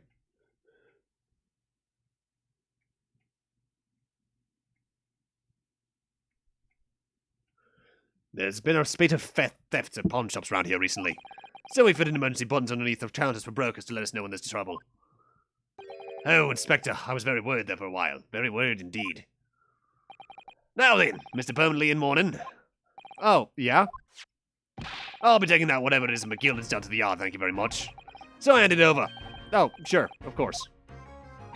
No, don't. Don't give it to him. It's mine, that is. Mine. I'm sorry, miss, but anything belonging to McGilden has to be taken as evidence now. As evidence? If the police demand something as evidence, my dear fellow, we have no choice but to capitulate.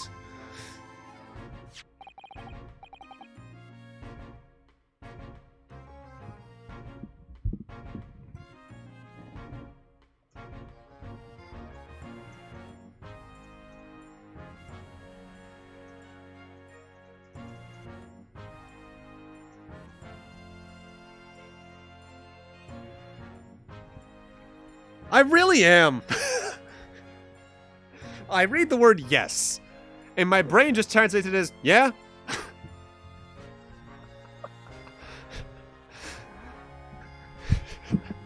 It's like you know how there's that ever ongoing argument between literal translations and nuanced localizations of things? It's like my brain is taking the stilted old English and translating it into modern.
All right.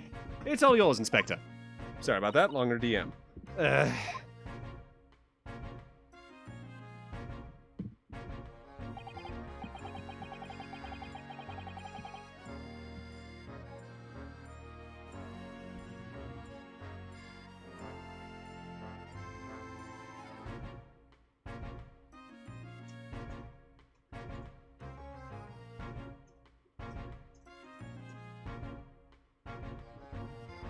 And so we handed over Mr. McGilden's disc to Inspector Gregson, and we're summarily turfed out of the shop and into the street.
Wait, is it really just 2 doors down?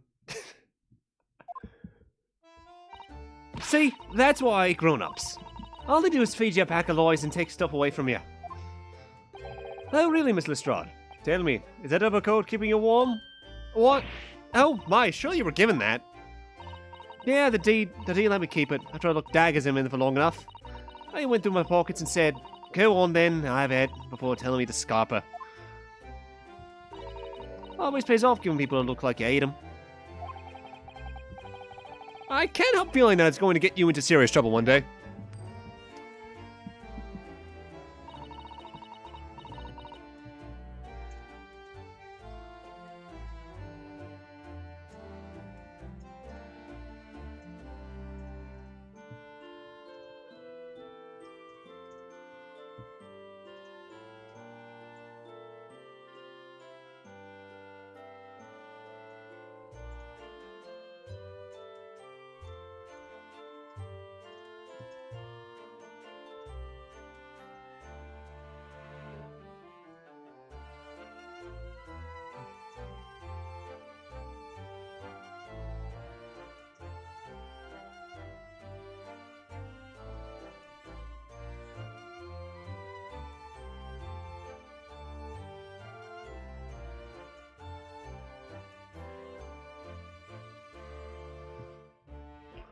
What I really wanted was a nice shiny disc, mind.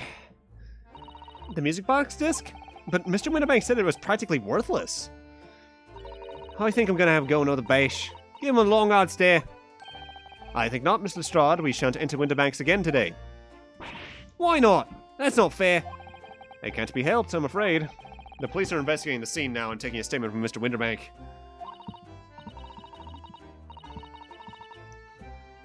Well, that is mine. I had the coat ticket for this coat and it was in the coat's pocket. Therefore, it should be something else all in all. There should be something else in all. That's what the rotten curve said, ain't it? Yeah, he did mention something about another article, didn't he? Well then, that's mine too. Whatever it is. Now she's really pushing her luck. Miss Lestrade, I think it's time to admit defeat. You've had your haul for the day. Yeah, and it's all your fault, Shelms. So what are your plans now? Will you dine with us this evening? Iris would be delighted to cook, I'm sure. And I might entertain you with a modest violin recital. Well, that sounds rather nice, doesn't it? No tap. Oh. Why would I come round your place, eh? Have you lost your head or something?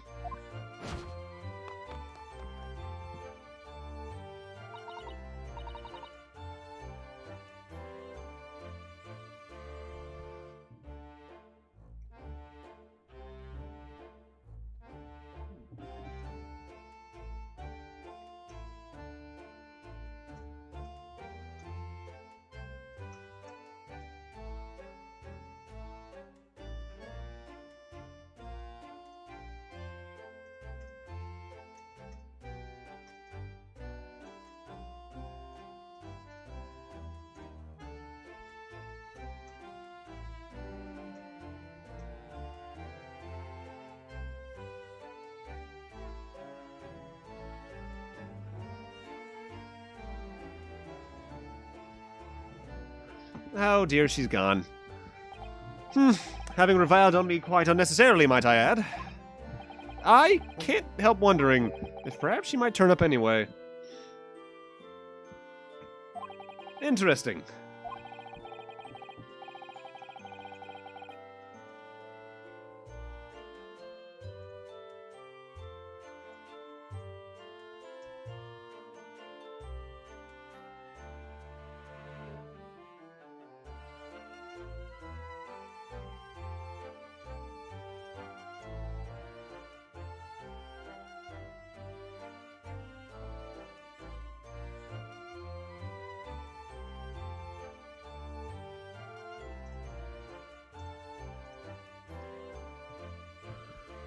Once she's had a chance to calm down, I think there's a good chance she'll decide to come.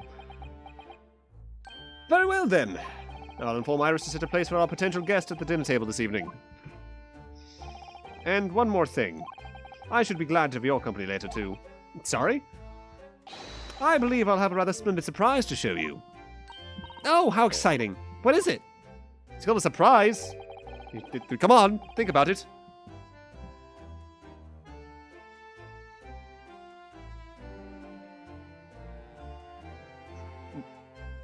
I think the only time I've really done that is when it's kind of implied they're doing that in the voice anyway. Because there's more than one female voice out there, you know? Like, a good example, look at the fucking Simpsons. The only, like, high-pitched female voice in that show, admittedly, is the child in Lisa. But, like, you got Marge sounding like this. Her sister sounding like this. Edna Krabappel sounded like this. There's more than just the super high-pitched tone. And you gotta acknowledge those, because they're a larger percentage of the population, I'd argue. You shall have to wait and see, Mr. Sato. Until later, then.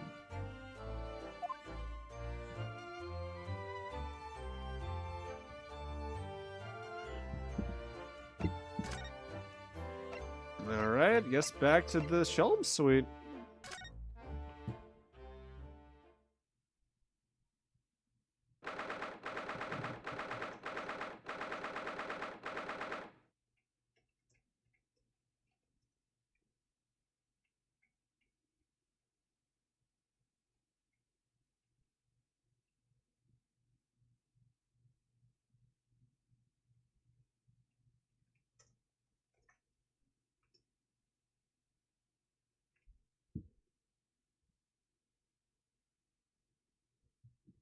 Like your voice isn't high-pitched kind of in the middle. Yeah.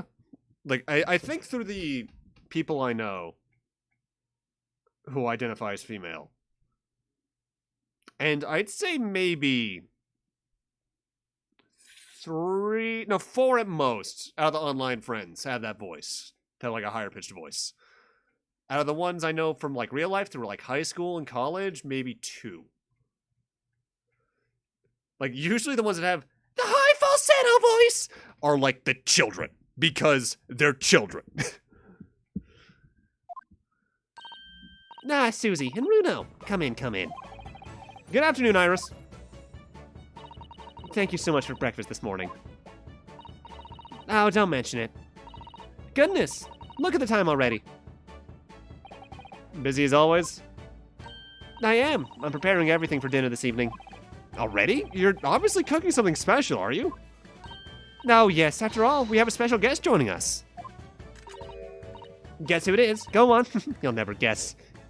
Is it a gun? Look at those little eyes of hers shining. Oh, dear. It's awkward when you already know the answer, isn't it? It's Ginny! Isn't that exciting? Oh, what a surprise! Yes, that's wonderful news. God.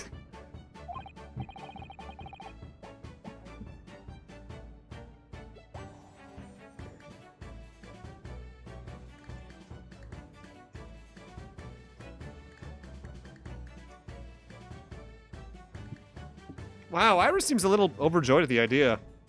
They're friends! Just that Gina probably doesn't like to admit it. I forgot about the tiny little bunny Sholmes. That's so fucking cute. I can't wait to learn some pickpocketing tips from a real profession. Okay, no, she just wants to cause chaos and violence. Never mind. Never mind. Oh, yeah, that does sound like fun. I'm not sure that's entirely appropriate. Are you, Mr. Naruhodo? By the way, Iris, what's Mr. Sholmes up to? The Hurley? Oh, he's been like that ever since he got back. Hello? Mr. Sholmes? I beg that you won't speak to me. Sorry? I don't know who you are, but kindly take your leave. As you can see, I'm not here.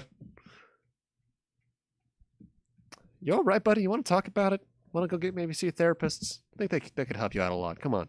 Come on, give me a hug. We've been through enough.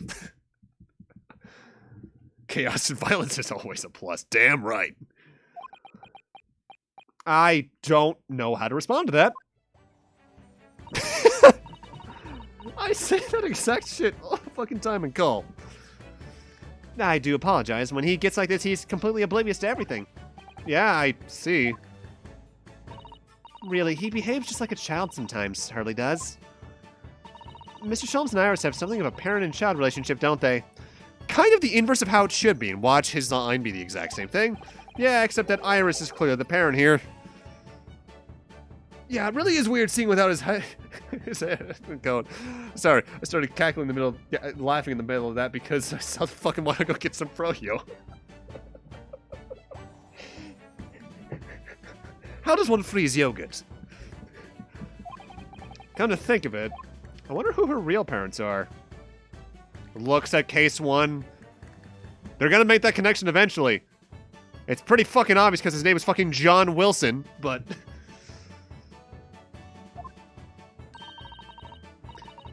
He doesn't look bad without the hat and coat. It's just that his hair is much poofier than you'd realize. What's the matter, Runo? You have ever such a funny look on your face. Oh, no, it's nothing. I know what it is. Why does this girl live here with Mr. Sholmes? You're wondering? Am I right? How? How did you... No, Runo. I can read you like a book.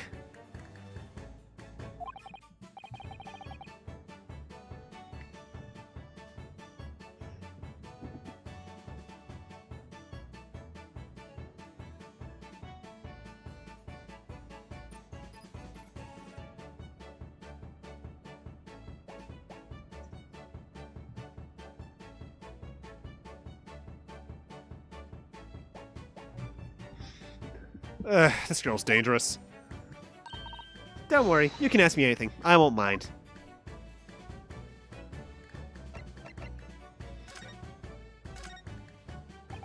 So, by Ginny, you mean Miss Lestrade, the young woman from the McGilda case 2 months ago, right? Yes, who also stole my experimental smoke grenade launcher. Although, after that trial, I invited her back here and we had dinner together. And now we're the best of friends. Oh, what a lovely tale. Yeah, now if I bump into her on the street, she runs away as fast as she can. I just imagine... fucking... I was like, hey, Ginny! Ginny sees her. Fear comes down her face, and she just slowly walks backwards before starting to run backwards.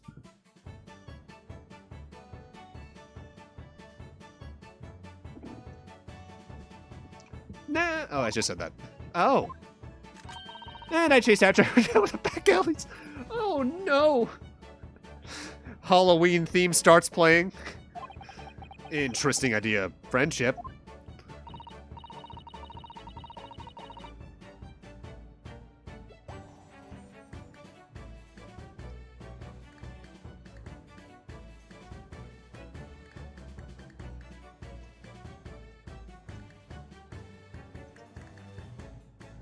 And then I let her have the latest color smoke grenade I've developed.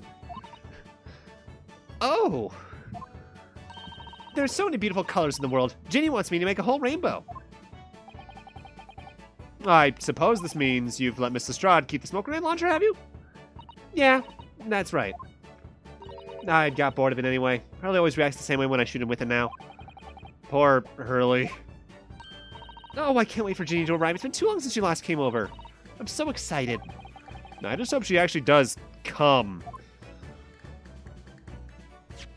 Oh, that's the wrong button. Huh. The right bumper and trigger do the exact same thing.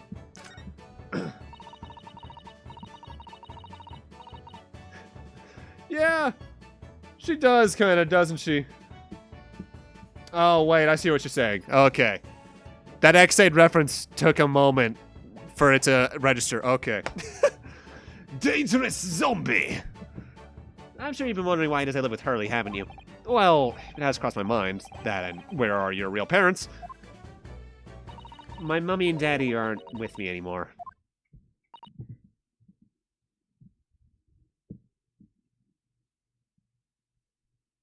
God damn.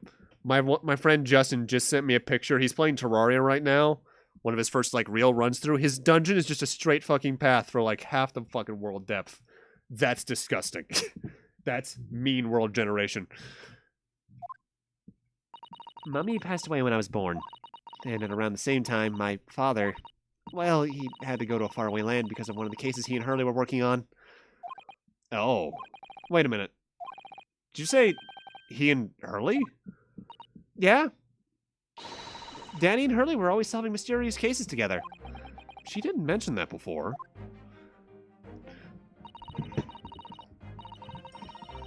Oh my god. That's fuck. Is that why Herlock uncuffed us in the first case with him? He used to do that exact same dance with John, didn't he? Oh, he misses his best friend. He wrote them all up in his diaries. That's what's in the metal chest over there. Really? He recorded them all? So, you mean it's true? Mr. Sholmes really did have a partner with whom he tackled some of his most taxing cases? Oh, yeah. I mean, it's always nice to have one, isn't it? So Mr. Sholmes' partner was your father? Exactly. Hurley told me I wasn't allowed to look in the chest, but that only made me want to look even more. So I opened it up. And found your father's memoirs. Yeah. So I asked Hurley, who wrote these? He nearly fell off his chair. But then he told me. That's when I found out that the author of all those accounts was my father. So Iris's father was Mr. Sholmes' partner. I practically lived with Hurley all my life. I was tiny when he took me in. He's a dad. Oh, good night, Mom. So it came as quite a shock when Hurley told me he wasn't really my daddy. I mean, Oh my god, he is a dad.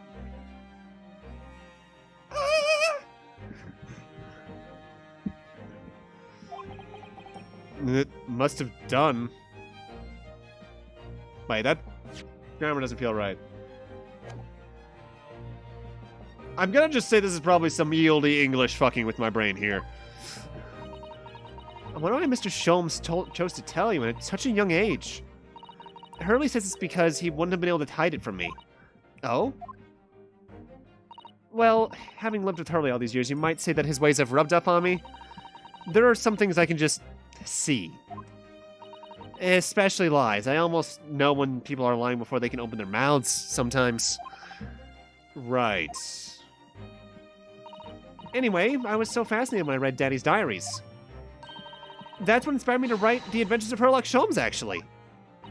I'd always assumed Mr. Sholmes simply told you all those thrilling stories. Oh, no, Hurley's hopeless like that. He forgets everything. As soon as he solved the case, it all but vanishes from his mind.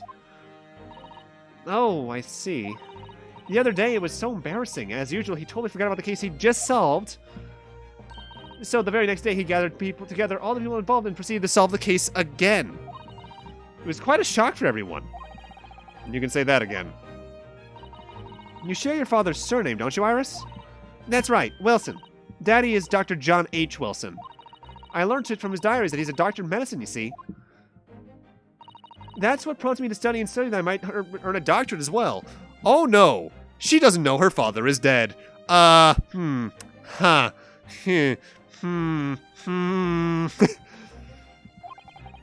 father, who went to some distant land and is a doctor by the name of John H. Wilson. Ruh-roh. Hello, I still exist. Remember me, for you'll probably never see me again.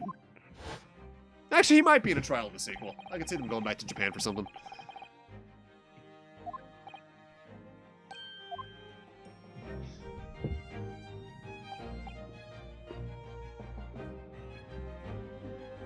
That's right, visiting Professor of Medicine at the Imperial Yume University, and the man who, in the most bizarre circumstances, lost his life just before we left Japan.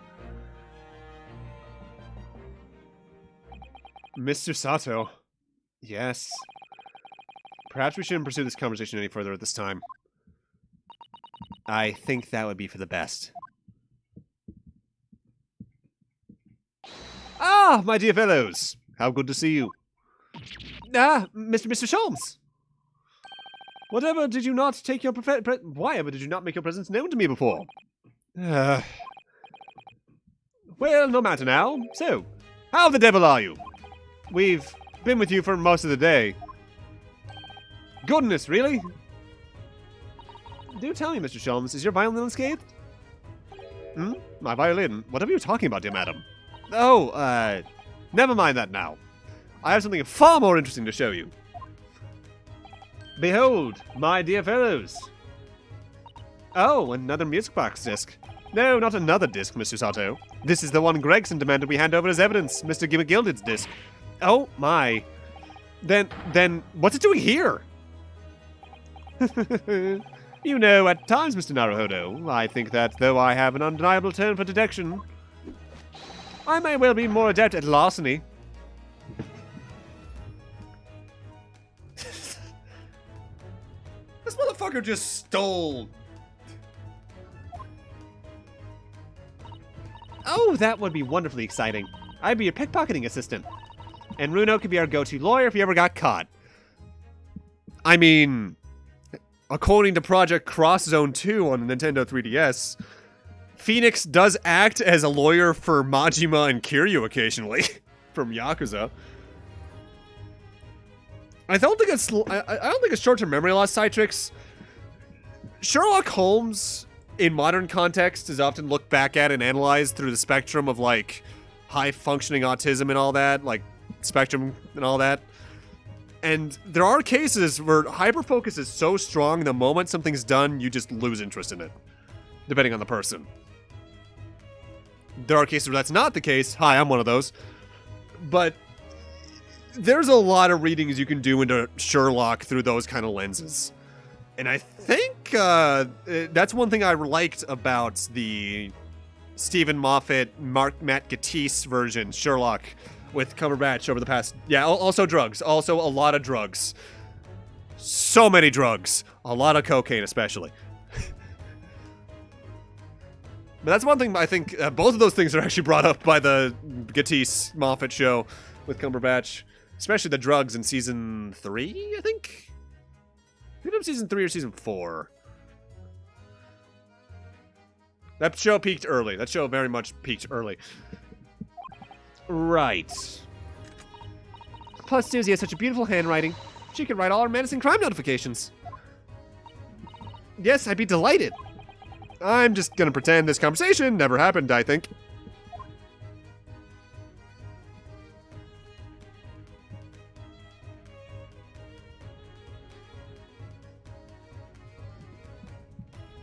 Wait, what the hell's that? Ooh, interesting.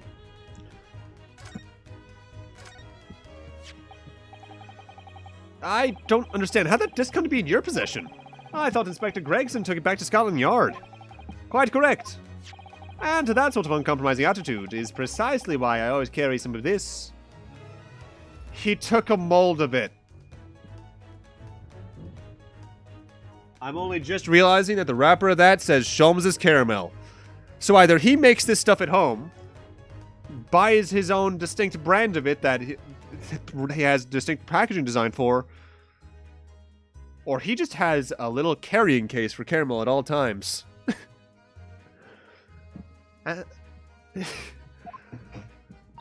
That's a bar of caramel, isn't it, Mr. Sholmes? Alright. Let's get controversial for a second. Is it caramel to you guys or caramel? I use it interchangeably. In fact, the way I usually do it is caramel is the individual candies, but if it's in something, it's caramel. So, like, it's caramel when it's in a Snickers bar.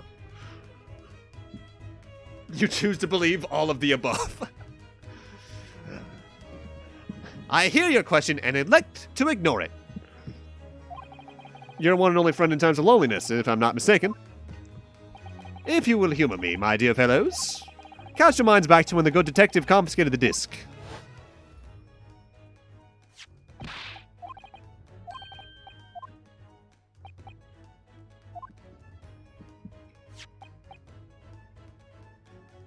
I see we're all of like minds here.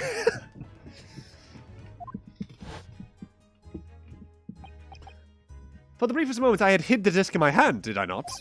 Yeah, yes you did, but I still don't understand.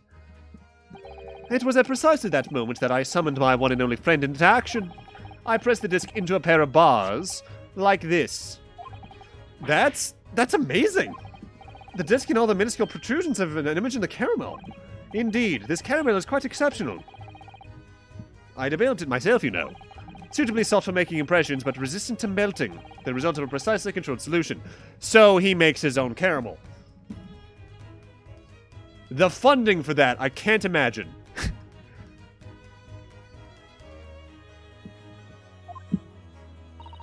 How extraordinary. Carrying a pair of these on one's person frequently proves very useful indeed. Take a house key, for example. The simple press and its unique form is duplicated. I can enter anyone's property at will, and never without high sucrose nourishment. Yes, it sounds illegal. From the image, I was able to create this. I must confess, I was most curious to know what manner of music would issue from the disc when played. Do tell us then, Mr. Sholmes. What music does this play? Well, unfortunately, I have no idea. No idea? None whatsoever. Are you familiar with the workings of a music box, my dear fellows? No, I'm afraid not. Goodness, you don't know, Runo?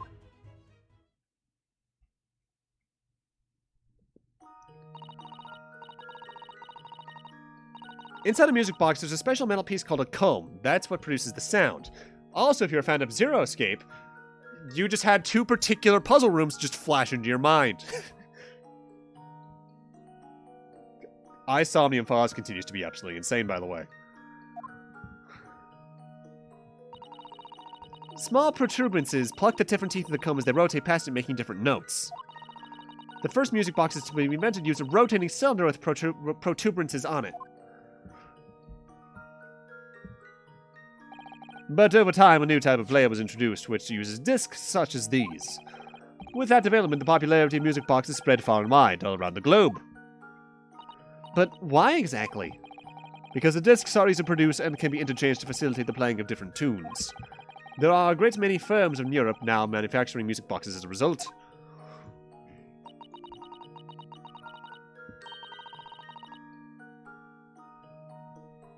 Caramel or coconut chocolate? I honestly can't stand coconut. Not so much the flavor of it, it's that texture. It's all flaky and I don't like that on my tongue.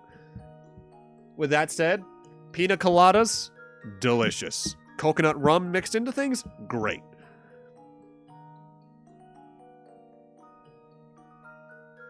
Especially, you know, like those flavorings you can get of rum that are used for like baking. You just kind of mix it in, the alcohol bakes out. There's this zucchini bread recipe that's like a pina colada recipe, and it's so fucking good. There's one of those in the fridge. I can have a slice of that when I'm done here. Sorry, Sai. Hey, Sai, look. More coconut for you.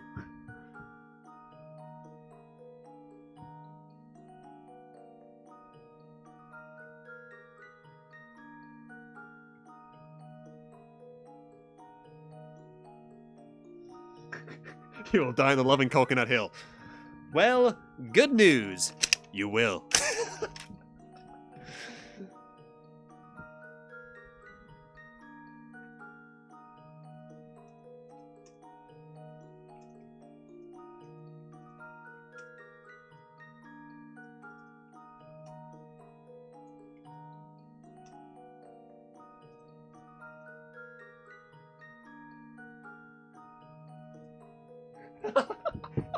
Wow, okay, Jesus.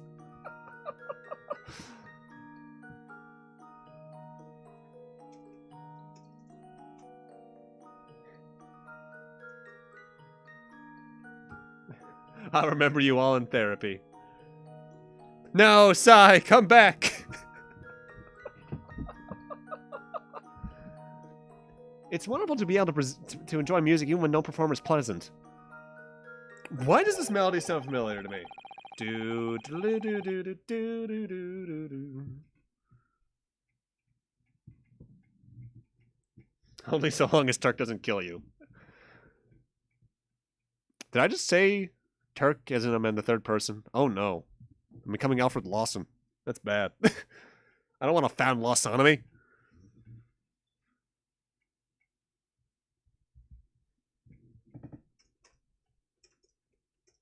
Oh, it is his theme song.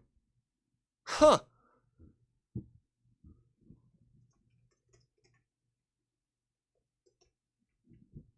But it is the very success of the invention that means that we are now presented with an insurmountable problem. What do you mean? As you may imagine, the construction of one firm's music box does not match that of another. And we have no way of knowing in which music box this particular disc was designed to be played. There is no resolution to this problem, I'm afraid. It's quite intractable. Ah, I see. So that's why. Naturally, I tested the disc in those few music boxes I have at my disposal. But as you can hear, to no avail. This sounds... I'm reminded of Resident Evil, the original.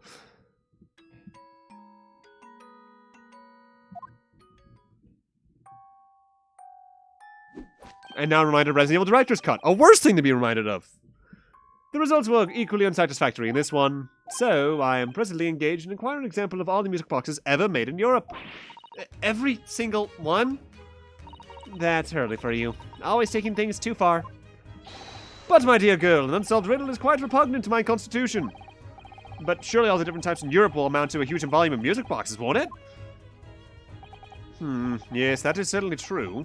In the worst case, I shall just have to ask you to vacate the attic room. What? Please don't make me move out. Magnus McGilded, not a name I expected to hear again so soon. Yeah, it's only been 2 months since that grisly case.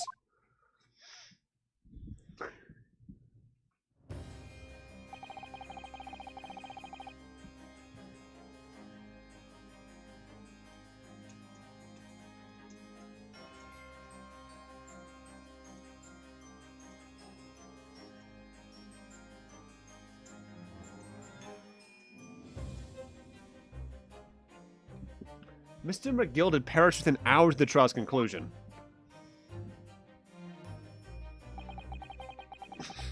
Was it the Curse of the Reaper? No one knows, but still now. What was the Curse of the Reaper was stream cutting out at this exact frame. The omnibus was reduced to a pile of ash. Not a shred of evidence remained. And with the man's death, the truth about the murder in which he was so intimately involved with was buried.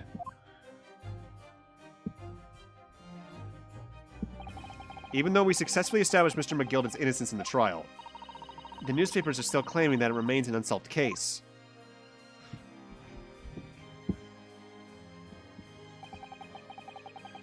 The murder of the brickmaker, Mr. Thrice-Fired Mason. In the end, the truth of the matter remains a mystery. We still have no idea what really happened that night. I'm a guilty fuck, aren't I? That's the thing about me. You'll remember me, even after I'm dead. And even though Mr. McGilded was found not guilty through my defense, I still don't know if that was the right judgment or not. Oh, you little shit. Yeah, it really did all ooze guilty. It would appear the case is not yet closed. Well, it's time I started getting things ready for dinner, I think. Ginny will be here before long. Thank you, Iris. Oh, well, you must let me help you then. Of course, Susie. There's plenty to do. I think I shall investigate the condition of my faithful performing partner. Now then, where did I leave it? Let this be a lesson to you, Mr. Sholmes. Never leave anything too precious with the pawnbroker. Yes, you may be right. Oh, that reminds me, or something Mr. Winterbank said before. He said that he had a manuscript of Iris's in pawn, didn't he? Did he? Yeah, he definitely mentioned it. Mr. Sholmes' latest tale of otherworldly mystery lies dormant in my storeroom, were his words, I believe. So you heard about that, did you? I expect you were as incensed as I was. Oh, yeah, the idea of such a wonderful story languishing in Mr. Winterbank's storeroom, gathering dust. My dear madam, I'm quite sure I told you already. The pawnbroker's storeroom is the safest place for it, more secure than a bank's vault.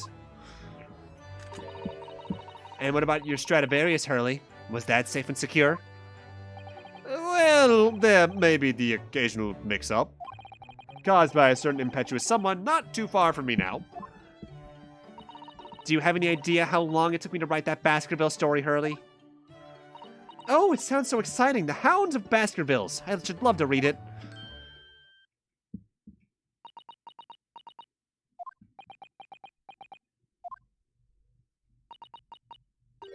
Ah.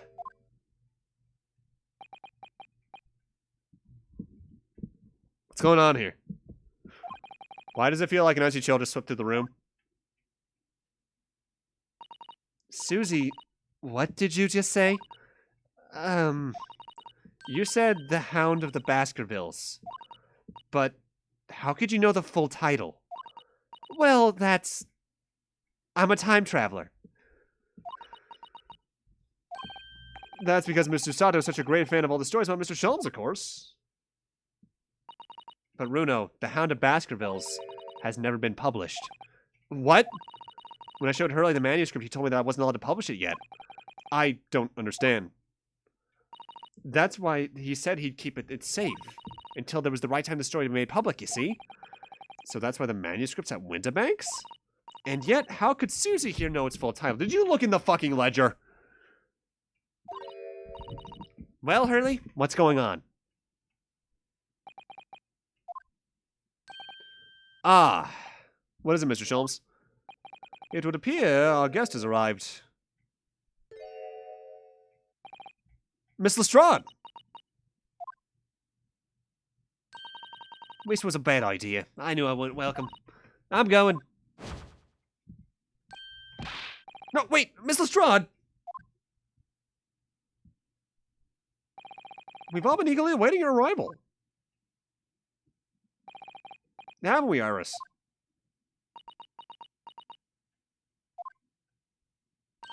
Oh, yes, just wait there, Ginny. We'll have everything ready in a jiffy. Come along, Susie. Right, of course. Distract from the topic at hand so we can reveal stuff later. It's a pleasure to see you here, Miss Lestrade. Please, make yourself at home. Don't stand in the doorway, my dear girl. Come along in. Say what you say. Let's say you're just a Mendelssohn. I won't say no to an answer. Meddlesome it is, then.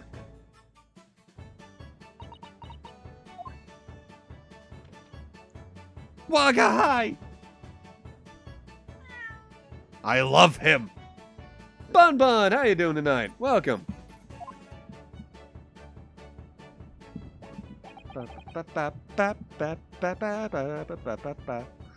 That evening, Iris prepared us all a meal that was even more delicious than usual.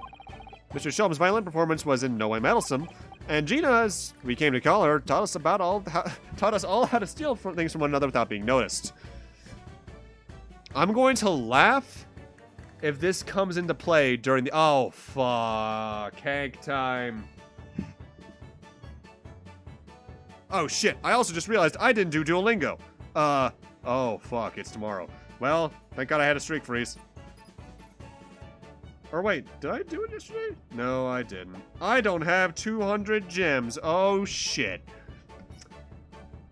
I'll do that Hank time in a moment. I have German to practice. I really should just make like a Duolingo break screen. That'd be too much effort for too little returns. But it would be funny.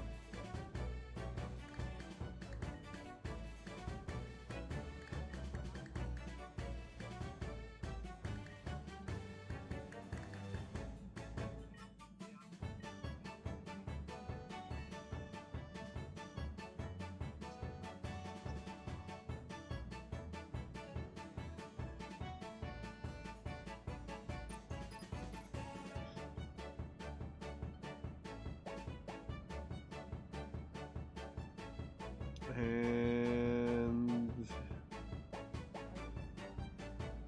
that is that lesson done. Single got birthday cake popcorn. Well, hell yeah. Okay, caramel apple honestly sounds better than birthday cake popcorn. And I will not try to change your mind on that. Wagga is adorable. Alright, so let's get up a timer Clock app. Timer. 4 minutes. Ball! Everyone thoroughly enjoyed themselves well into the night. And then they never woke up again. Do I look like I know what a JPEG is? Sometimes I gotta do the voice slightly off to the side to get it back into the rhythm. Legal consultancy. I feel like that's a little bit of a loose term for what we do here. That was a very enjoyable evening, wasn't it? Alright, I know it's just because of the instruments. But even the melody's a little similar. Because this is Susato's theme, if I'm recalling correctly, from a conversation we've had earlier. For some reason, it also reminds me of a song from the first Artanelico. I forget if it's Misha's theme, but it definitely plays around her a lot in that game. Fucking love that. I streamed that way back when, early on last year. First time they did this, and you got white cheddar. Oh, fucking white cheddar popcorn's the good shit. I really should do a stream series of Artanelico 2. Not Koga, though, the third game. Koga doesn't exist as far as everyone's concerned. Oh, yes, Iris' cooking was truly divine. And I feel as though I can still hear the enchanting strains of Mr. Sholmes' violin now. Best of all, I bet I could steal the glasses from his lordship's face next time we're in court. I wouldn't suggest doing that. The last time Bobby tried to steal something from the judge, he ended up... I don't have a punchline planned. Shit. Pokemon Platinum stream? I mean, hey, if that's your choice for the wheel. If that's your choice for the wheel, maybe it'll get it. Because that is probably the only way... Actually, I'll be real, Bun Bun. If you put Platinum in there, I'm probably just going to play the remake now. Because that'll be more available. I won't have to worry about emulator stuff. And I can do it with not that battle system.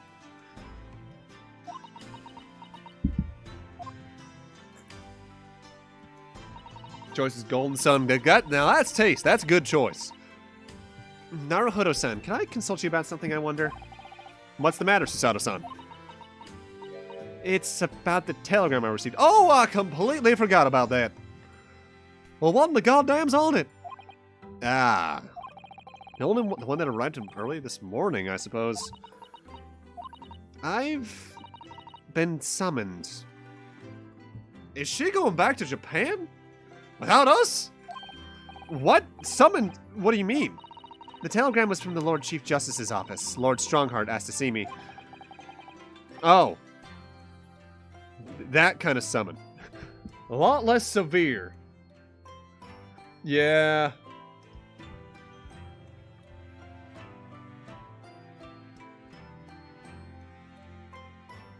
Made it all the way to the final trial. Game 2 is gonna connect some many dots. I wouldn't be surprised at that. Yeah, I'm thinking the remakes are gonna fix that. I'm a little bummed at the trailers because I see the remnants of HM stuff, so unless they bring in the Pokepal system, whatever the fuck it was called, from Gen 7, I'm gonna have some trouble. Because I really don't like forced HM usage. It's one of the main reasons I like Gen 5 on better than Gen 4 prior. Yeah, there's some nostalgia in there because I liked... Gen 3 was where I started with Fire Red and Leaf Green. But going back's hard. The Lord Chief Justice, when? Tomorrow morning. What? Then we have to start preparing at once? Oh, no, that won't be necessary, Naruhodo-san. I've been summoned alone. And the timer is up. Goodbye, Hank Hill, for now. Alone? What on earth for?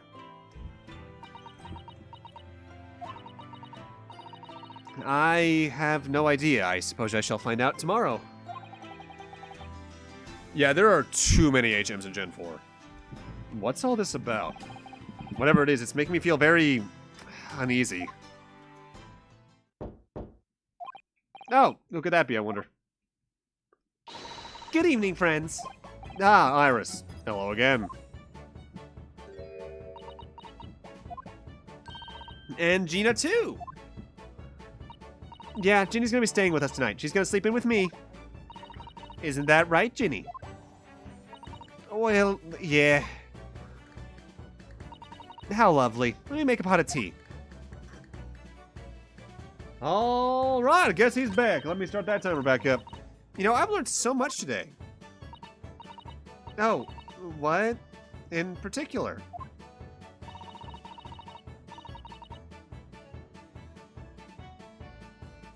What the hell's this?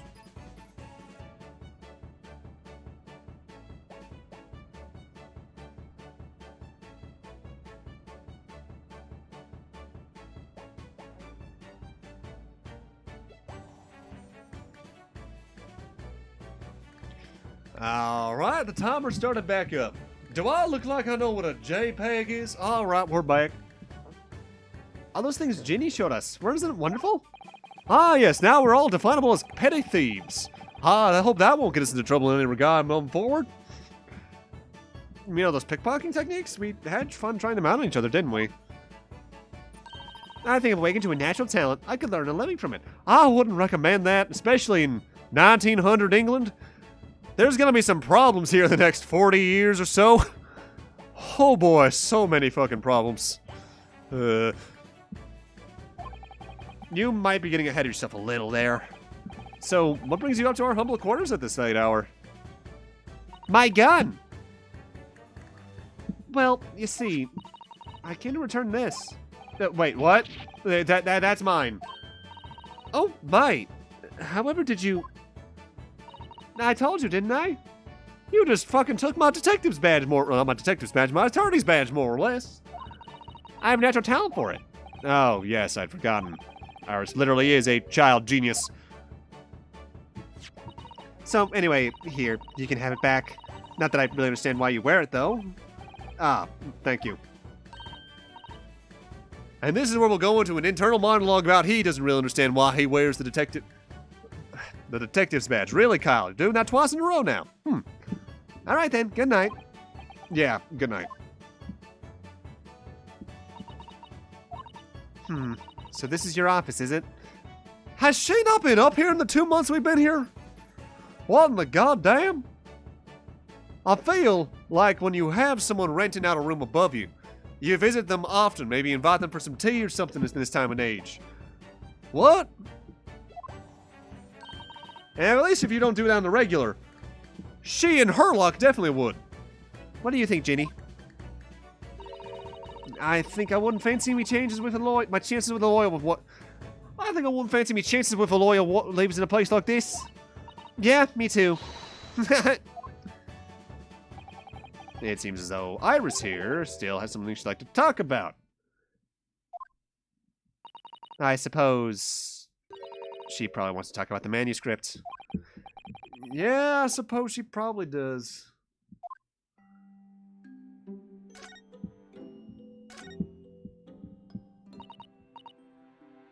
Ooh, a slower version of Susato's theme? Iris, I suppose you're hoping to talk about the manuscript, aren't you? Aren't you going to tell me? I'm so sorry. I need a little more time. Please. I am a time traveler. Alright, I understand. I hope I haven't made you feel awkward. Girl, it's an Ace Attorney game. Everyone makes everyone feel awkward at one time or another. It's kind of half of how the series gets its charm.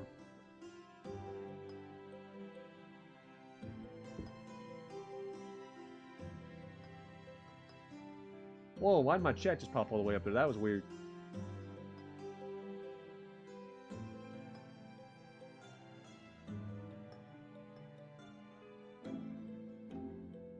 I'm dying inside. Someone just posted a screenshot in my main group chat of a DeviantArt image called Sasuke x Pocahontas. It is the exact version of Pocahontas you think it is, and it is young Sasuke. I mean, I suppose age relevance, that's about correct, but what the fuck? And then someone said, yo, Sasupoka for life, and now I'm dying inside. More than usual, at least, and that's the timer for Hank. Oh, no, not at all, Iris. Not at all. I don't know what this is all about, really, but it's a story made up, isn't it, Iris? This manuscript or whatever you call it? It's not exactly a story I made up, it's something I read in Daddy's diaries. Which means it's probably decisively more fact than fiction. Daddy's? That's right. I don't suppose I mentioned to you before, Ginny, but my daddy was Hurley's assistant once, his partner. Eh? They solved all sorts of strange and mysterious cases together. Now I'm curious. Herlock is 34. Iris is 10, which means, oh god, Sholmes has been doing this since he was probably younger than I am. Huh. That means he essentially became an adoptive father when he was my age. That's like thinking that about the fact that at my age, my dad had 2 kids. Neither of which were me. They solved all sorts of strange and mysterious cases together. Is that right, mister? Apparently so. I was as surprised as you are, though. And Daddy wrote all the details of every single case down you see in his diaries. So I study them and write my stories based on what actually happened. So, where's the old man now, then? He had to go away on urgent business to a faraway land, and he'll be gone a very long time. Longer than you think! So I've never really met him.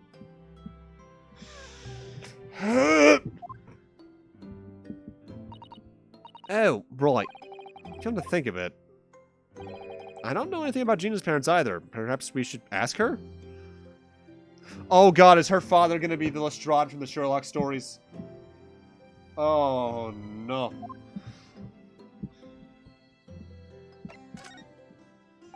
Iris, this Hound of the Baskerville story.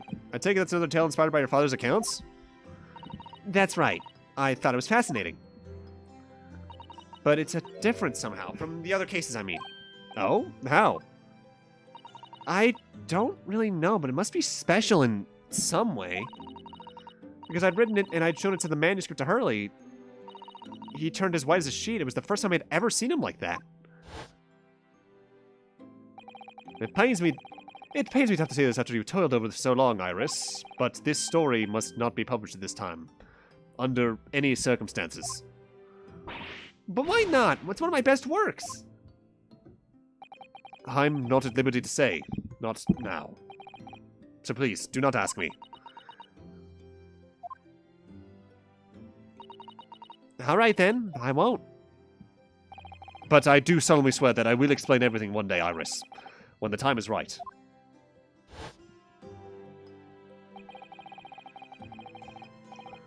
And that's how the manuscript came to be with Mr. Winterbank, isn't it? Yeah. Hurley said it must be somewhere very... Hurley said it had to be somewhere very safe. That really gets my goat, that does. It's treating her like a child. She is a child. Gina. You're 17, so you're almost an adult at least. But she's 10! She can't even reach a tall shelf. You know, if there's anything I can give the Great Ace Attorney, barring Herlock maybe, the English people look their age. Gregson looks like a detective who's 44 and has seen some shit. I mean, that's what it is. Keep it secrets like that. I'm sure Mr. Sholmes isn't trying to be mean. Eh? If he said he wasn't at liberty to talk about it, I'm sure there must be a very good reason. Is Gina older than Susato? Yes, she is. By at least a year. Mind you, this could be a thing of, like... For one thing, we're in, what, at this point? May? April? We're in April. This could be a thing of, like, birthday in March, birthday in November. Same year kind of thing. But who fucking knows? I think so, too. You're a little too trusting for your own good. Well, I can't pull the wool over my eyes. Sholmes is lying to Iris, so I bet my life on it. What?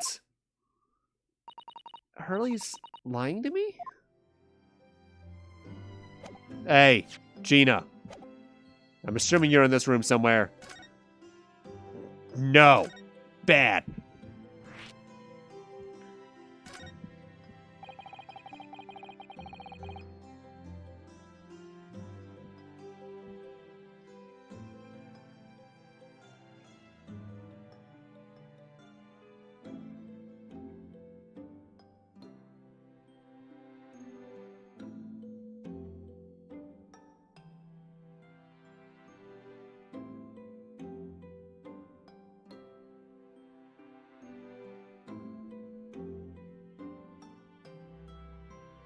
Oh, I just cracked my back. Jesus, that one hurt.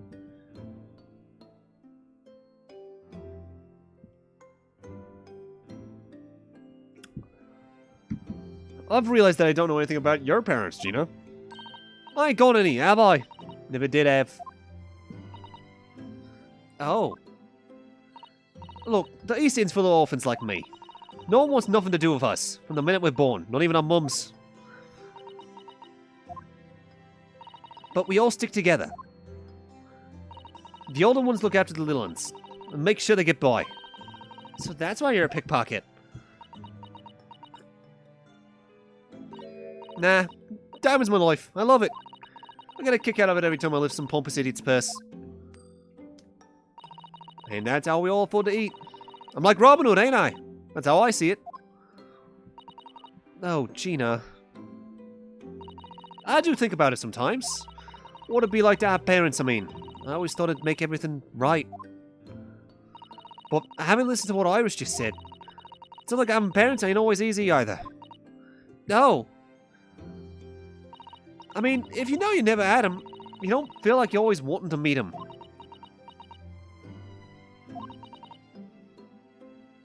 Herlock, you're about to adopt another child. I'm sorry. It's true.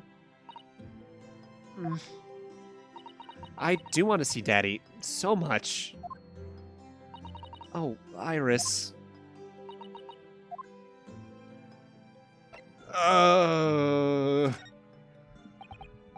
Gina, what did you mean when you said that you know Mr. Sholmes is lying to Iris? Well, he reckons he popped off that manuscript or whatever, right? Oh, come on. That's obviously a load of rubbish. Oh, why would you think that, Gina?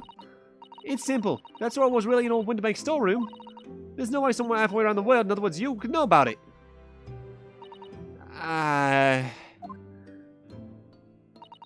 Sorry, Iris. Well, if you ask me, he sold it. Without telling you. But Hurley would never do something like that. I'm sure of it. Ha! Grown-ups do a lot of worse than that, believe me. Barefaced liars, a lot of them. You just ain't realized it yet. On one hand, that's a mighty big assumption to have about a lot of them. But at the same time, A, given the era she's in, and B, looking at fucking elder individuals today, I can't exactly say she's wrong either. Because people are fucked up.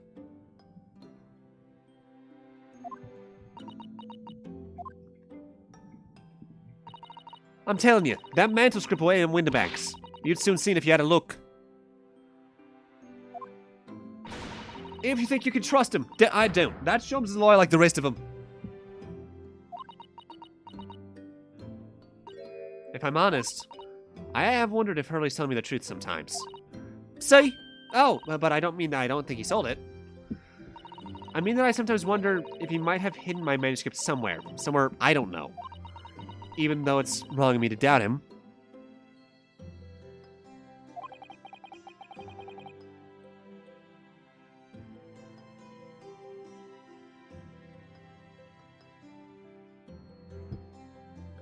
Don't be too hard on yourself, Iris.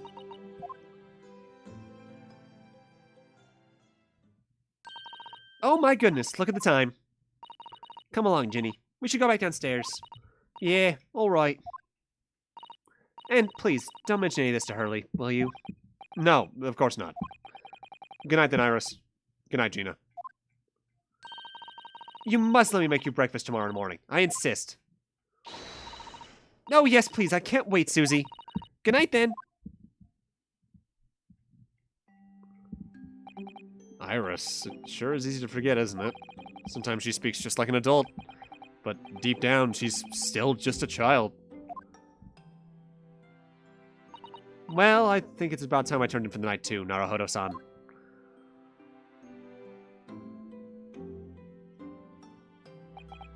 Dr. John H. Wilson, Iris's father, but also the name of the murdered visiting professor at Yume University. It can't be a mere coincidence. There's something deeper going on.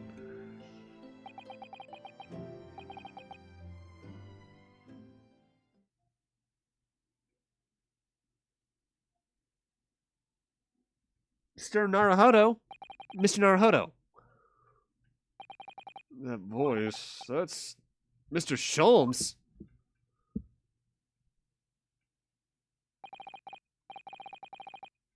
What's going on? It's the middle of the night.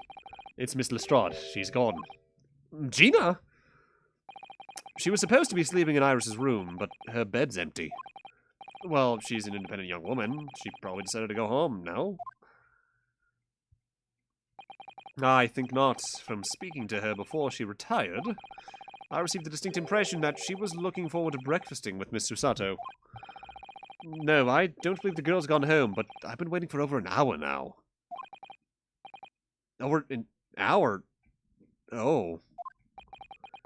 If you will indulge me, look out of the window, my dear fellow.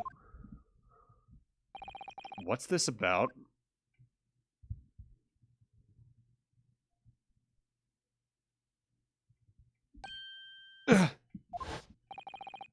Wait a minute. Why is there a light on at this time of the night? That's Mr. Winterbank's pawnbrokery. Mr. Winterbank's?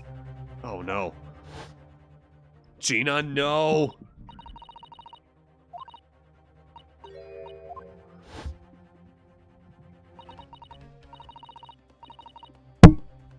Sorry about that, I just bumped my mic with my fucking metal cup for my tea.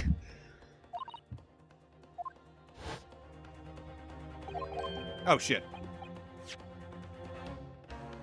It seems you have knowledge of the situation, Mr. Naruhodo. Sorry? No, not really. Well, anyway, we must investigate. At once. Mr. Sato? We heard. Was it tasty? I mean, I love tea, and I love this cup in particular. Because this is, you know those Turbis tumblers that are like very thermally controlled cups? And there's like designs up, there's like a shitload of Harry Potter ones, there's like a bunch of Marvel ones, and flowery stuff. You can have your own custom images printed on them. And one year for Christmas, my mom got 2 of the stainless steel ones. One for my brother and one for me. My brother's says Dog Dad Chewbacca, and has 2 pictures of my brother's dog Chewie. And mine has 2 pictures of my baby cat Zelda, the words Cat Dad, and 2 pictures of her from when she was a really little kitten. Which, might I add, one of them is literally the most picturesque thing of a cat I have ever taken and have seen. It's ridiculous how well that photo came out. I have to see if I can find the actual version of that photo to send in, like, the pet gallery or whatever the fuck I have in my Discord. The door of Winterbank's is open! And the lamp's burning. It must be Gina, mustn't it? Let us hope it's nothing more sinister. What? Come, there's not a moment to lose. Clearly something's afoot inside.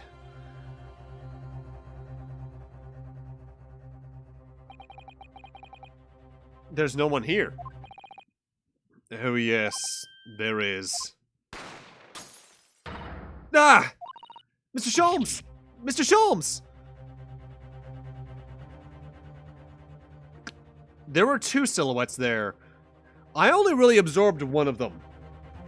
And I swear to God, if that fucking weird French-dressed dude from the last case is involved here, I'm gonna be concerned for my sanity. What the? Has Sholmes been shot? Leave me, Mr. Naruhodo. But after them, go! Right.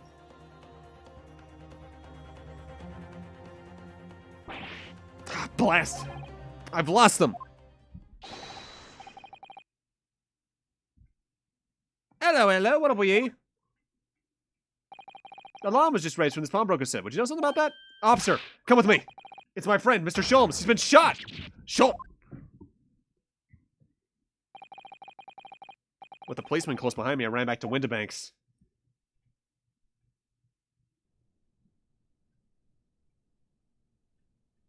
We're only now getting to the anime? Oh, shit.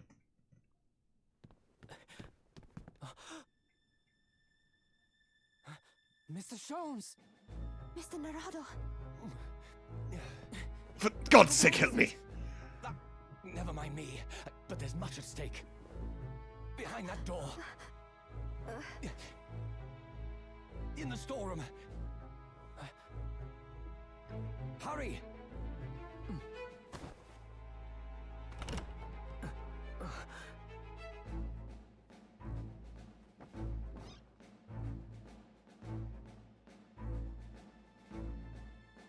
Oh, shit. I was wondering who the fucking victim was, and I was hoping it wouldn't be. Oh, no. It's Gina! I have a feeling I know who I'm gonna have to defend. Oh, no. We're not even at the fucking proper investigation yet, are we? Oh, no wonder this case is long.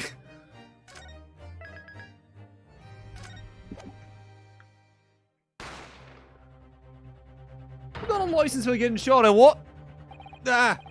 I'll be alright, Mr. Naruto. After them, go! Behind that door, right, in the storeroom. Hurry!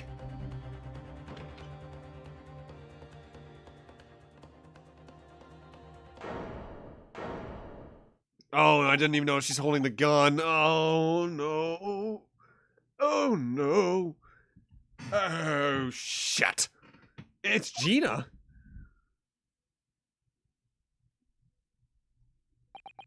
From that moment, Windibank's pawnbroker became a crime scene. Everything that followed happened in a whirlwind of activity. The arrival of the police, the preliminary questioning, investigation of the scene, and the questioning. It was just before dawn, before I was allowed to go back to my lodgings at 221 Baker. Or 221B.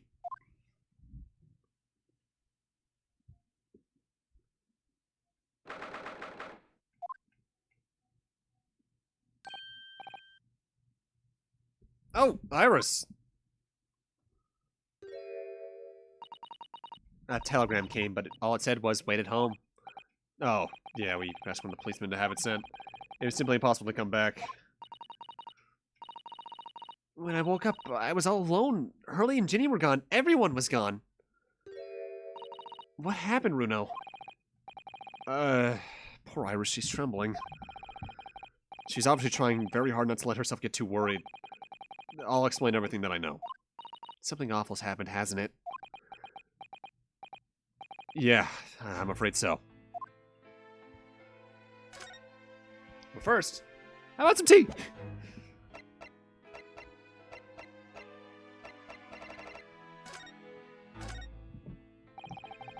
I'm sorry to have to tell you this, Iris, but Mr. Windibank is dead.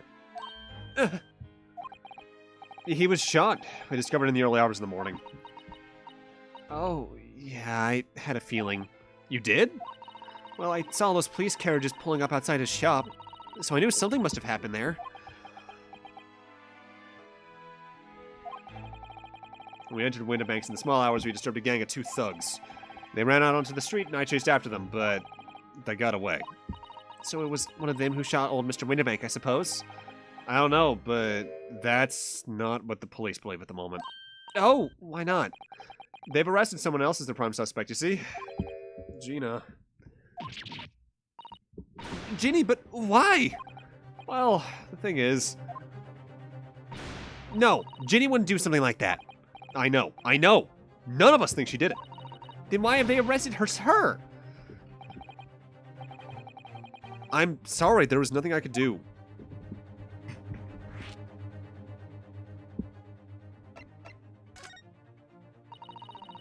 So where's Hurley then? Is he still there investigating the scene? He really ought to have some breakfast. It's not good for him to miss meals. I don't want you to worry, Iris, but I have some news for you about Mr. Sholmes. He was taken to hospital this morning. What? Well, when we entered Windibanks, a gun was fired and he took a bullet. Hurley? Was shot? No. It's all right. His life isn't in danger. Really? Are you sure? Where is he? Which hospital? He's at St. Sinners. They're tending to him there. I must see him at once. I'm sorry, Iris, but you can't. Why not? That's not fair. I'm a family member. I should be allowed. No, I mean, nobody can see him at the moment. He's not allowed any visitors. They're preparing to operate, you see? To operate? Oh, poor Hurley. It was the two thugs who were in Mr. Windibank's shop. They shot Mr. Sholmes when we disturbed them, you see. It was pitch black inside the shop at the time. My mind went totally blank, I'm afraid. I just froze. After that, I ran onto the street, but, well, they were long gone. I shouldn't have hesitated. I'm so sorry. It's my fault. I let them get away. I think that's a very good thing. Sorry? Well, if you'd seen which way they went and chased after them, you might have been shot as well, Runo. On top of everything else, I couldn't bear that. Oh, Iris.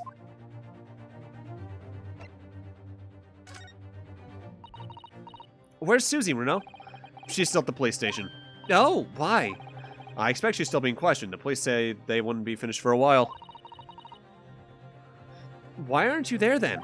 Well, I didn't get a good look at the criminals anyway. They weren't questioning me for long. And Mr. Sato stayed behind the scene to tend to Mr. Sholmes, so they didn't get started until later. Ah, I see. Besides, one of us had to come back to be with Iris. I'm glad Inspector Gregson agreed to me leaving early. You should have let me know and I would have come to the station. I don't understand why they arrested Ginny. It's not fair. What about the two thugs who were at the scene? Why aren't they the prime suspects? After all, they shot Hurley dead, didn't they? No, I mean, Mr. Sholmes isn't dead, Iris. This is all so horrible. The thing is, Mr. Windibank was found on the floor in the storeroom where he keeps all the deposited articles. And the storeroom door was locked from the inside. I see, but he wasn't alone in there. Gina was found next to him on the floor as well. Oh no. And according to the detectives who investigated afterwards... Don't tell me there was no one else in the room? Yeah, exactly. How'd you know? It's the only explanation. Yeah, the only explanation indeed. What do you mean by that, Runo? Well, what can I say? I'm damned if I agree, damned if I don't.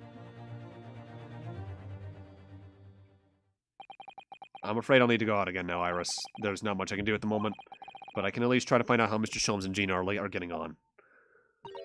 I want to go too. Take me with you, Runo. I can't just stand sitting around here waiting. I'm not sure how I feel about taking a 10-year-old child to the scene of a murder, but I don't want to leave her all alone here either. All right then, Iris. Perhaps you can help me. Oh yes, I'd love to. Gina's at the prison. Mr. Sholmes is probably in his hospital bed. And don't forget we have to visit the crime scene. We need to conduct a thorough investigation. Ah, I can see you're ready for action. I imagine Iris would appreciate going to the hospital sooner rather than later. Now hear me out.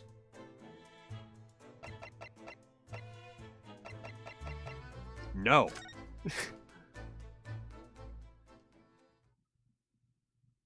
Serious moment, but you need to examine the shovel again with Iris. Alright, I'll go back immediately. Well, I'm walking here. This is where it happened then, last night? That's right. The two thugs I told you about were obviously ransacking the place looking for valuables. But apart from the policeman in here, you wouldn't know anything about what had happened. There's no sign of a disturbance. No, you're right about that, actually. Well, except for whatever that is broken on the floor right there. In fact, if anything, it's the police who seem to be doing the ransacking. What the fuck was that accent? I know what you mean. They're like a gang of organized criminals all dressed in black. Oi! I heard that. No, Inspector. Good morning. I suppose I'll thank you for your vigilance last night. We got to the scene before it was disturbed at least. Shame you let the 2 rogues get away, Dind. Yeah, I'm sorry about that. I thought you'd assigned extra men to the beat around here, Gregsy. Now look's happened. Hurley's been injured because there weren't enough police on duty. Your ladyship! No one told me you were coming. I expect you to take full responsibility for what happened to Hurley and see he has the very best medical care. Of course, your ladyship. The very best doctors in the capital attended to him as we speak. And I don't think it's Runo's fault that the rogues managed to get away, is it? Chasing criminals is the police's job? Absolutely, your ladyship. As you say, ma'am, as you say. What is with this dynamic? The gent in black's totally blameless. Everyone's in agreement about that. Would you believe it? He's like a completely different person with Iris. Talk about a personality shift. No, will me manners. Are you thirsty, your ladyship? Perhaps you'd like some juice? Some nice, refreshing fruit juice? What?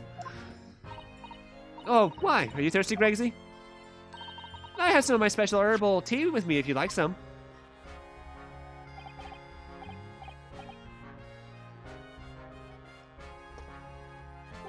Ah, lovely. So very much. I hate the spot, your ladyship. I don't even recognize him like this. Alright, let's go check out the shovel.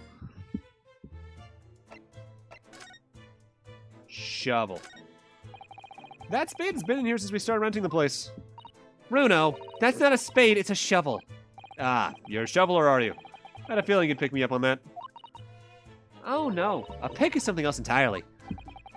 Now I've dug myself into an even deeper hole.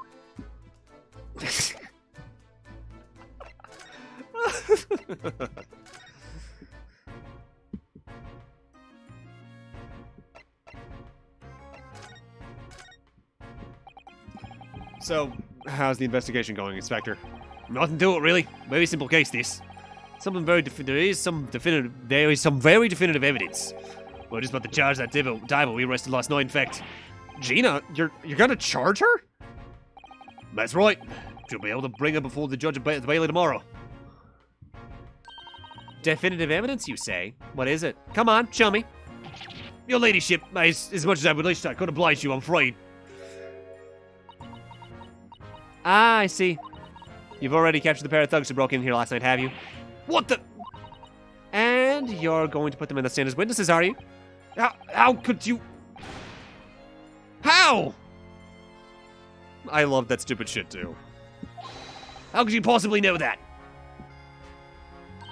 I had a feeling, that's all. Remind me never to keep a secret from Iris. So you've arrested the 2 men who shot Mr. Sholmes, have you?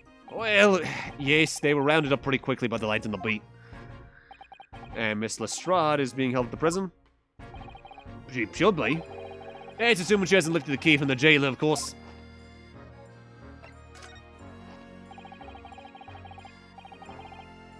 Can you tell us anything about Mr. Sholmes? What's his condition? Sorry, I'm not at liberty to divulge that information. Scotland Yard matters are strictly confidential. Well, I know he's being operated on in St. Sinners. Why can't I see him? I'm family, you know. I'm very terribly sorry, your ladyship. It's the hospital's policy, no visiting at all. Oh. The bullet must have hit an artery in his midriff. He's lost a fair bit of blood. Oh, no. He didn't seem too bad in the first hour or so, but a hemorrhage like that's enough to make even the one and only Sholmes pipe down. Mr. Sholmes is a human like the rest of us, you know. Well, anyway, he's having emergency surgery right now. They've got to stop that bleeding. But he'll be alright. Won't he? They'll be able to make him better? Of course, your ladyship. You'll be right as rain before you know it. Really? How do you know? How do I know? Because, of course. Yes, because Mr. Sholmes is such a great detective, that's why. We'd better pray the doctors have a better grasp of what's needed to make someone well again. Oh, dear, please don't die, Hurley. I'll report to your ladyship the moment I hear he's out of the operating theatre. I couldn't help noticing, Inspector. What? Out with it, sunshine. Well, there seems to be a marked difference between the way you talk to me and Iris. Watch this, all Sonny. I'm a cop and we don't go in for favoritism. But he's right, you do treat us differently. It's because those adventures of Herlock Sholmes stories, that's why. Oh. I crop up in them, don't I? Inspector Tobias Gregson. No, well, yes, because you're an acquaintance of Hurley's. What'd you write about the Inspector, Iris? I don't remember, really. I was one of Sholmes' lines. Gregson's the smartest of the Scotland Yarders. That's how I put it.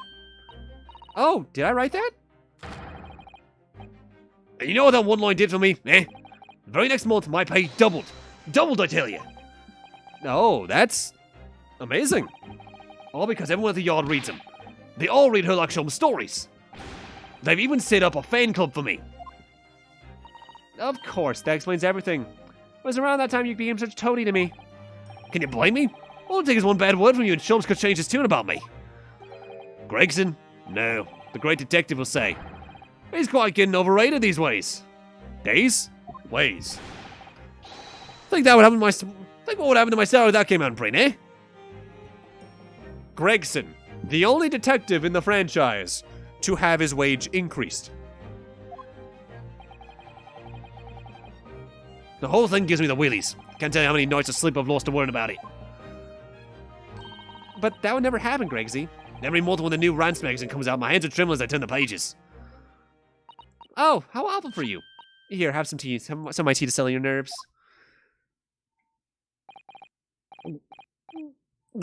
Ugh.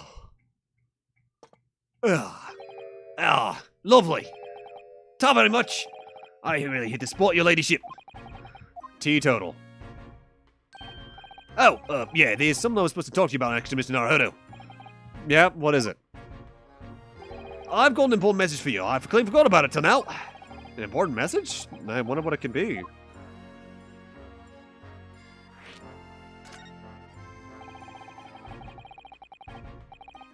You did it, Gregson. I'm proud of you. Are you going to tell me what this important message is then, Inspector?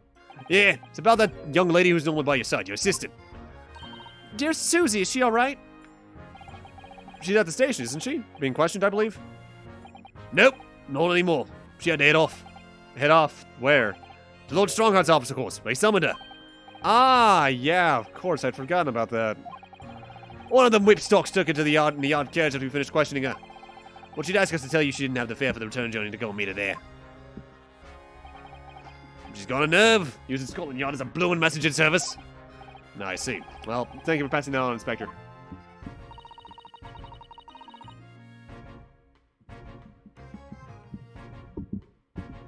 Why did Susie have to go see the Lord Chief Justice?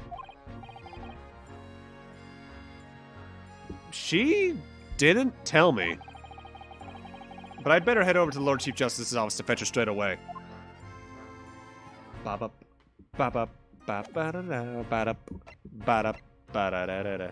How did that one... Was that the IGN review? Or was it GameSpot that said this game had meh music? Who's the fuck? This soundtrack has been incredible. And I'm only in game 1 of 2. Alright, I guess in that case, let's go see Strongheart.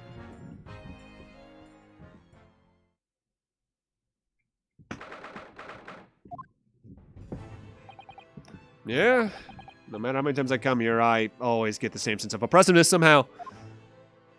Some moron that's for sure fucking right. Do you think this place is oppressive? I think it's normal. How so? I mean, look at that suit of armor over there. You can't take that seriously, can you? Maybe it thinks the same about you. So, everything is clear with regard to tomorrow's arrangements, I trust. Yes, thank you very much. There they are, Susato-san and Lord Strongheart. I wonder what they're talking about. They both look very serious. Very good. There is nothing further to discuss. You may return to your lodgings.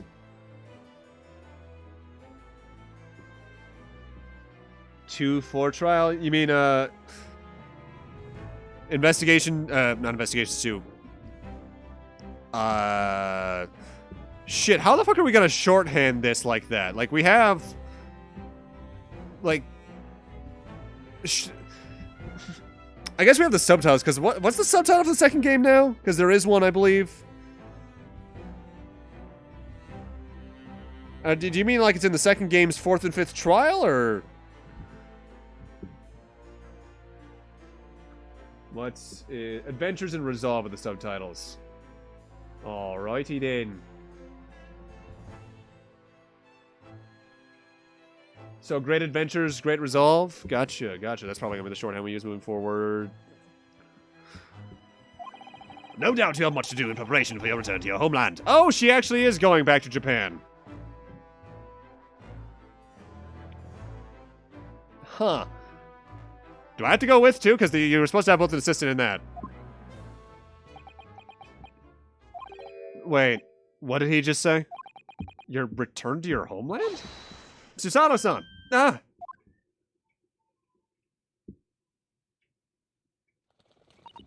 Oh, Mr. Naruhodo. What was all that about?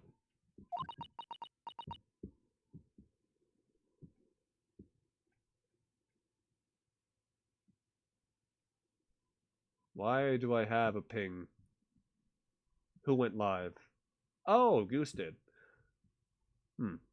We're probably either going to end up rating him, or is Smog still online? We'll see what happens in just about 40 minutes. Ah, Mr. Naruhodo. Thank you for coming to collect your colleague. What's all this about? Why are we talking about Mr. Sato's return to her homeland? And tomorrow? Tomorrow? But what about Ginny's trial? You mean... she's been formally charged now? Oh, dear.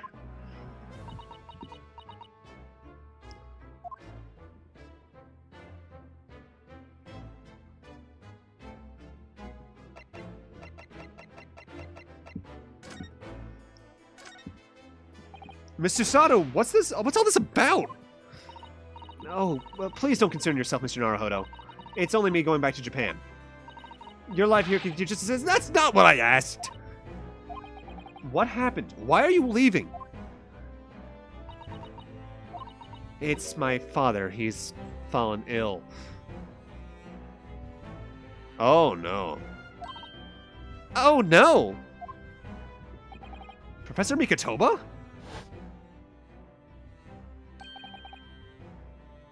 I don't even remember what the fuck I made his voice sound like.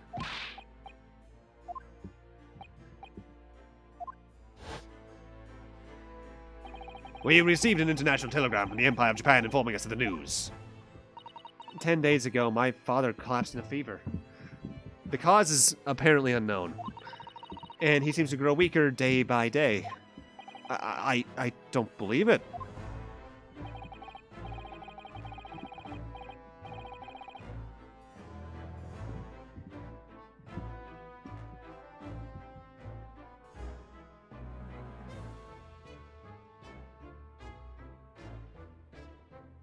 And my friend just alerted me to the fact that Child might get another rerun in Genshin. My boy. Oh, my main's about to get even stronger when that happens. 2 more oh no's and we summon the Kool-Aid Man. Oh no! Oh shit! Kaido, what have we done? Oh yeah!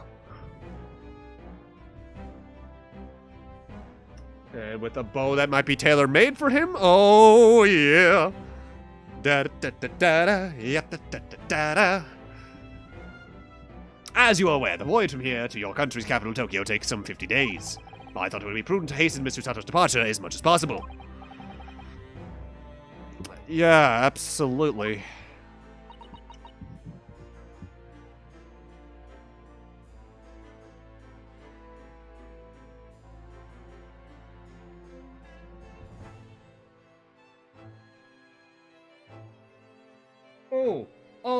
Oh, if that bow is real, that's fucking ridiculous. Holy shit.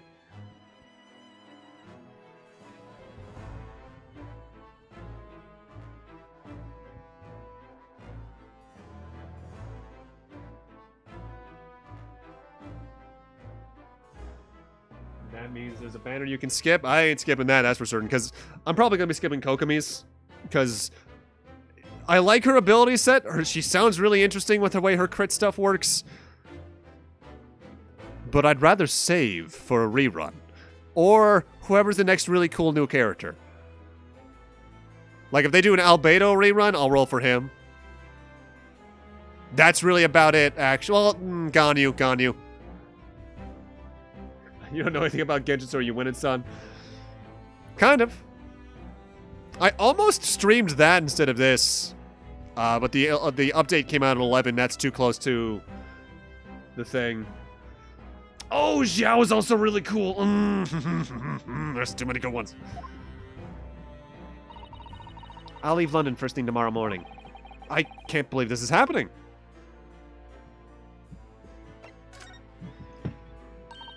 So Gina's been charged? She'll have to appear in court. Yeah, she was formally charged a few hours ago, and the date of the trial has already been set for tomorrow. No, not even 24 hours later? Gina. Ah, the Lestrade girl and the murder of the Baker Street pawnbroker, yes? An all too conspicuous case. The pickpocket was clearly disturbed amid robbery and shot the man in a panic. No, the odds overstretched as it is without wasting time on these open and shut cases. It's not wasting time. Ginny would never do something like that. Mr. Naruhodo? Oh, yes, Lord Strongheart. In deference of your fine service to date, I shall overlook this young girl's insolence. But I have no recollection of admitting a child into my office. Leave. Now. Of course, Lord Strongheart. Criminals will tell the most powerful lies in order to evade justice. The police can ill afford the time it takes to unravel all their truths. Meanwhile, more crimes are perpetrated. He's gotta be a villain.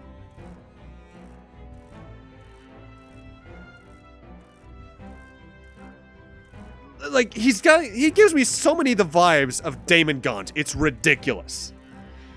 Someone appears to be suing DoorDash and Postpays. Have no work for both. Hell yeah. 1/5 of a goddamn dollar. That will get you a 1/4 of a Hershey's bar, maybe, depending on where you live. And when.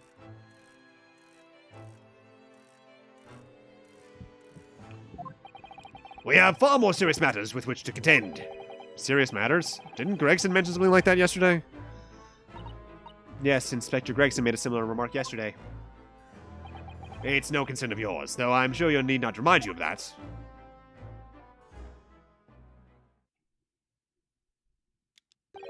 "3 minutes precisely until my next meeting. You must excuse me." An airhead almost from a gas station. Yeah, not even a full 5-pack of airheads, just the one. I haven't had airheads in years prior to that trip I took about a month and a half ago, 2 months ago now, where we got like a bag of them from a fucking Big Y. You could buy a single Yu-Gi-Oh card for that. Not even, depending on the card. There's just one more thing, Lord Strongheart. Which is? It's Miss Lestrade's trial. I wonder if you might permit me to defend her. A timely suggestion. Sorry? The girl currently has no representation. But that's not fair. Yes, she may be a pickpocket, but she still deserves a fair trial. Do not misunderstand me, young lady. The government provides for those who are too poor to afford representation with a public defender. The accused need only sign the relevant paperwork, and a defense barrister will be assigned to the case. However, the young girl in question has refused that right. Why would she do that? A question you would do well to direct at Miss Lestrade. You'll find her at the local prison. Yeah, thank you. Now then, it's time I was leaving. Good day to you. I never said it was a good card you could buy. I don't even play I never played Yu-Gi-Oh! I collected the cards. I watched it. I haven't watched it in I shouldn't say in years, because my friend Anthem and I, we watched through GX across maybe later third in 2019, early 2020. And we started Zexal getting 2, and I still have the tab open on both computers. Zexal Astroworld Part 4, so that's Season 3, Episode 24, so maybe Episode 100 something teens? Gina charged with murder. Susato-san about to leave. The card game I played was Magic. And I didn't play that until high school. 2011 or 12 in particular is when I started. Come, Mr. Naruhodo. Iris, we must make haste. But, Susie, you're leaving for Japan tomorrow morning, aren't you? Don't you have packing and things to do? Stuck somewhere in brains. I haven't watched any of Sevens. Other than that, you've seen them all. GX is probably my favorite, as long as you include the 4th season that we never got here in the States. But that's just because I like a lot of the archetypes that series came up with and how they work, even though there's a lot of bullshit, including a whole metric shitload of emergency provisions. I liked 5Ds when I was younger. I haven't rewatched it since. I like Zexal when it's not being stupid, which is a lot. Never saw any of Reigns. Haven't watched any of Sevens. GX is a good time if you want to see Jaden have a bad time. Yeah. As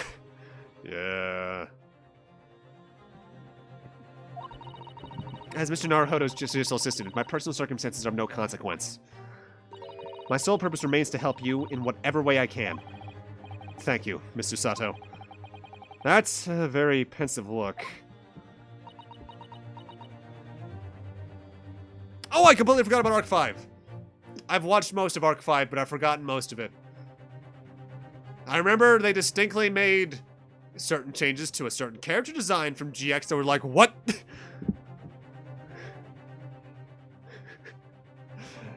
Not that I'm complaining, but like, what? Why? Yeah, Arc 5, from what I know of the ending, got a little weird.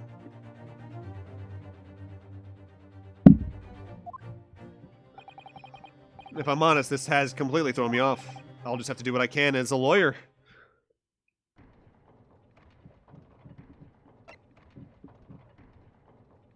Why does this rhythm seem familiar with the clockwork? In the jungle, the mighty jungle. No.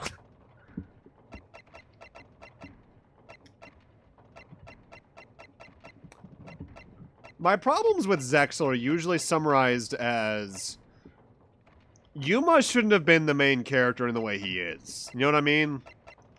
Like, I think it should have been, at least to the point where I'm up to, better split between him and Shark. I guess at this point, let's go to the prison. Yeah, Alexis. Alexis is the character that I'm talking about. What the hell?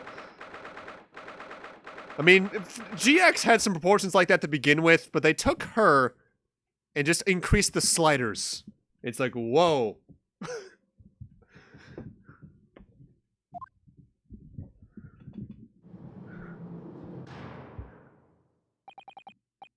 Hello, Gina. They let you have the gun?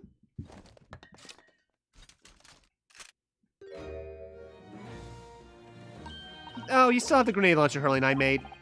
I wish you wouldn't point at me all the time, though. What are you here for? Ginny. I have a feeling it's because of us that you've ended up in trouble. So we were thinking that we might be able to help you. Well, you can't. Sorry. You would. Get lost. Don't be like that, Ginny. I know you didn't do it. You'd never shoot someone. I just know you wouldn't. You think you know me? Pull the other one. Oh. You ain't got the first idea about the likes of me. I'm a thief. I pinch people's purses when they're walking down the street. That's how I get by. If I saw me chance, I'd sneak into a pawn shop any day of the week. Just to see what I can lay my hands on. Get it? That's the kind of person I am. But Ginny, I'll be in court tomorrow, they said. Some cove came boy and said he'd be a lawyer for me or the like. Said it was my right or something. But I told him to get stuffed.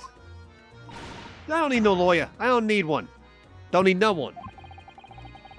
She couldn't be staring at me anymore, obviously, if she tried. Why are you being like this, Ginny? I don't know why that just popped in my head. GX was also a very formative experience for me. Because watching the dub like I did, I don't know what, but Yubel activated something in me. And that's stuck with me since, and there's something fucked up about that. Why are you being like this, Ginny? What I'm trying to say is I really like demon girls. Even though Yubel, distinctly not what she is in the sub. Ouch. That's one stern look Susato's giving Gina.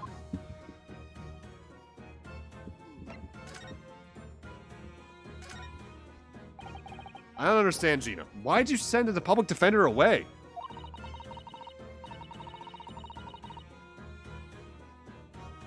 They want me to sign some papers, representation papers or something like that. It's all gonna be rigged anyway, the whole trial. They'll pin it on me because I'm a kid. That's what grown-ups always do. Why do you think that? Because that's how it's always been for me growing up in the back slums. My whole life. If you do what the grown-ups tell you, you'll get your mates dragged off by the coppers, or worse.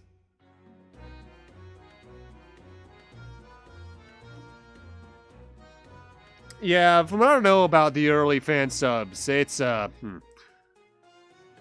watched dub just because, with what I grew up with.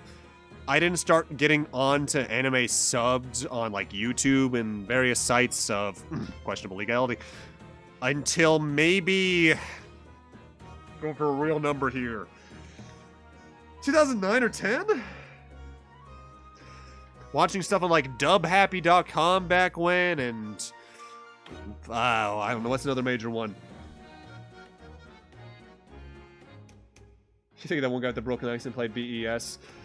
You see, when I think of GX dub, I think of the Australian with a crocodile on his back. The guy who sounds like Bruce... Like, no, what the fuck would he sound like? The guy, the high-pitched... Mike Tyson sounded guy that Cyrus's brother dueled against in the BDSM gear. And the fact that the mammoth sounded like fucking Arnold Schwarzenegger. It's the funniest fucking shit. Season 3 is phenomenal in its dub. Because you know by that point, apparently 4Kids got the nose that they wouldn't be able to do Season 4. So just like, fuck it. We'll be funny.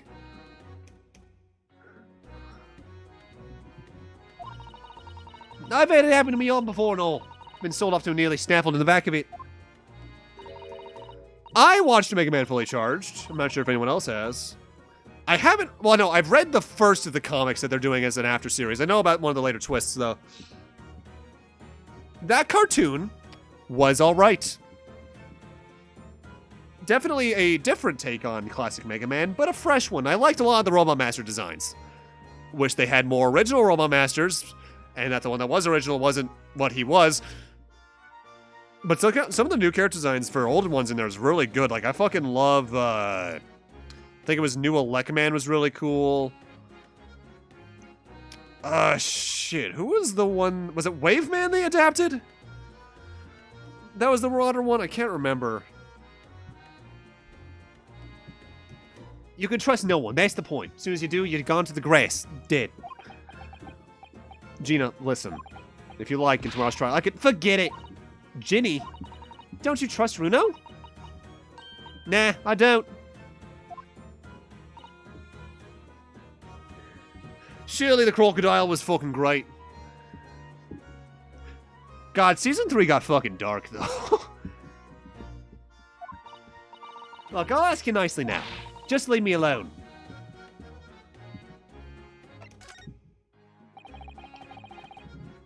Will you tell us what happened, Gina? Last night at the pawnbrokers. There's nothing to tell. God, the Gutsman design was really cool, too. I figured it'd pay me, so I broke into the place and started going through the storeroom. You know what's really fucked about Mega Man Fully Charged? Dr. Light is voiced by Gary Chalk, who, whenever I hear, I'll just hear the early 2000s Optimus Prime, because he was him for... I think Beast Wars through at least the end of the Unicron trilogy through Cybertron. I forget if he was them after that. But still, it's fucking weird hearing him as Dr. Light. Mind you, he was also ripped as shit. But the old bloke walked in on me and, well, you know the rest. But why, Ginny? Why would you do that? Ain't it obvious? The place is full of stuff I could sell for a shilling or two. Diving ain't that easy, you know? It's a lot of work, and after the time, you don't even get nothing. Is that really why you broke into the place? What? Are you sure the true reason wasn't something else? Oh, give it a rest.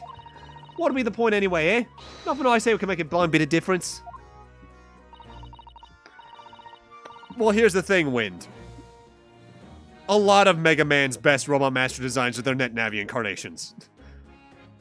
Like a Like Man EXE, phenomenal design. Magic Man, not so much. Ring Man, Ring was a little bit of a unique instance anyway, because she was in Battleship Challenge, and that was a weird game.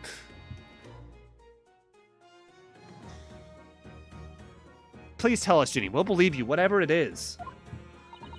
Believe me. Don't be daft. You can't believe nothing. Everyone tells lies all the time.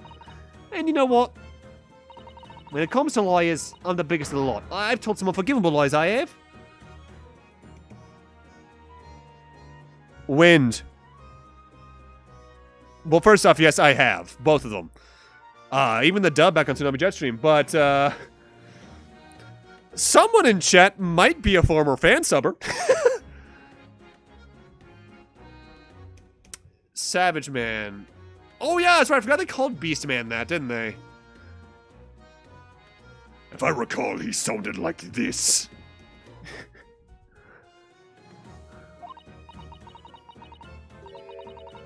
What do you mean? What by that? What unforgivable lies?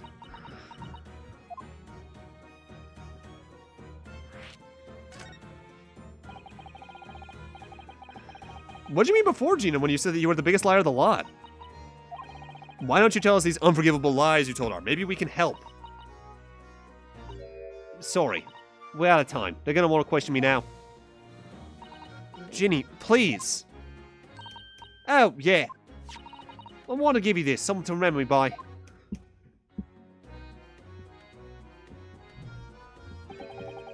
Photographic prints of a really adorable cat. And a snowman that looks... Is this from near... Is this from near Soseki's house? Because I think I saw that snowman there, right? I found it in one of the pockets of this coat. Ain't no point in me having it. I wonder what a little photograph like that was doing in a pocket of that overcoat. Anyway, don't bother coming again. Bye.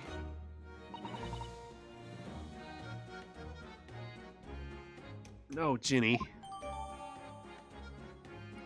You see, I was that edgy fucker whose favorite character design in Star Force was Solo, who I still half the time almost call Bly. Because here's a fun fact about me. I mostly have, obviously, US-based cartridges of games. I don't have Japanese versions because I don't do speedruns and all that. The only two games I have Japanese cartridges of are Star Force 1 Pegasus and Star Force 2 Saurian.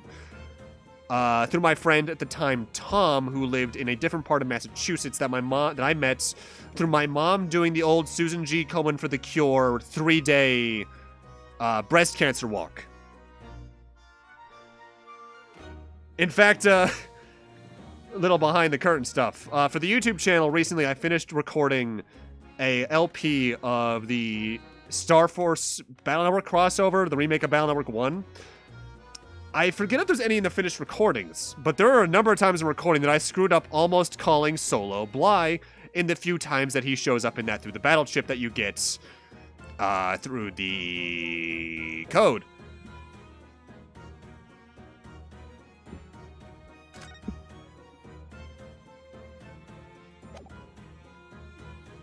Alright, let's take a look at the picture. This is an adorable little cat. I think it looks a little like Wagahai. I always thought that cats like to curl up under the heated kotatsu blanket when it snowed. Maybe British cats are different. This is a... Okay, that's... They really should mark up when you've seen something like that. I still wonder why they never did a anime of the third one. Was Tribe just not that successful? Mind you, the anime for Battle Network was a bit weird with how it adapted things too, because because the first season was a mixture of like BN 1 and 2. Season 2 was like of 2 and 3, and a little bit of 4. Season 3 was like 3, 4, and 5. Beast was purely 6, and then Beast Plus was 6 plus network transmission for some reason? Tribe was basically canceled. Okay, I was wondering, because the ending of that was really sudden. I'm glad they animated Tribe King, though. I mean, I guess... Because there's that whole thing that, especially Proto Dude's been talking about this a lot recently. There was even a thing from like a fan site he posted recently that was like their reaction to the Operate Star Force game being announced. There was a lot of burnout by the general populace of Mega Man back when. Like, the devoted fans were the only ones really buying every game high. And that's a shame. But at the same time, if you look at it, like from 2000 to 2010, we got 8 Battle Network games technically, with maybe 2 more in Japan, 3 Star Forces, not counting individual versions, by the way. At least 3 Mega Man X games, 3 or 4 classic games, ports of them across all sorts of consoles, and not to mention like a few others I'm probably forgetting about. They were a lot of games. Mind you, that's pretty consistent because there was at least 15, 16 games across the 80s into the 90s. Mega Man got a lot of games really quick. That 10-year break was painful, yes, but at the same time,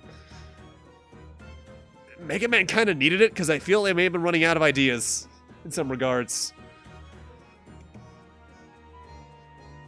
Oh my. Look on the back of this print here. There's something written on it. 13th February, 9 p.m. Article deposit, 1 small box. Loan amount paid, 10 shillings. Redemption deadline, 13th April, 9 p.m. So this is a photographic print as a redemption ticket? For an article that was deposited 2 days prior to the incident on the omnibus, it would seem. Yeah, small box. That doesn't tell us much about it, does it? What are my feelings on Gunvolt? I like it. I think its story is very Inti Creates, because even though I like Inti Creates games, their games always have that thing of, here's a lot of lore that you won't know because you probably didn't read the peripheral material not released in the States. And also, we're going to be depressing in the end. With that said, I've played every single one of them. I'm looking forward to Gunvolt 3 and not Azure Striker, Luminous Avenger X2 that they just announced the other day, the Copen game sequel. But my favorite Inti Create stuff post, like Mega Man, for them has probably been either Bloodstain's 8-bit games or the Blaster Master Zero trilogy. I really liked those. Perhaps it contains some valuable mementos? I can't help wondering. Presumably Mr. McGilda never redeemed the article in the question since he still had the ticket. So it isn't possible the box is still present in the shop? Ah, yeah. If it's something McGilda deposited, we need to investigate.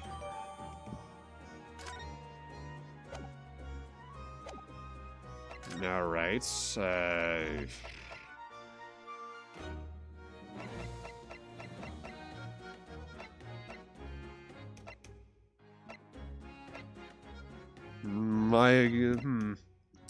Maybe let's finally go see if we can see Herlock?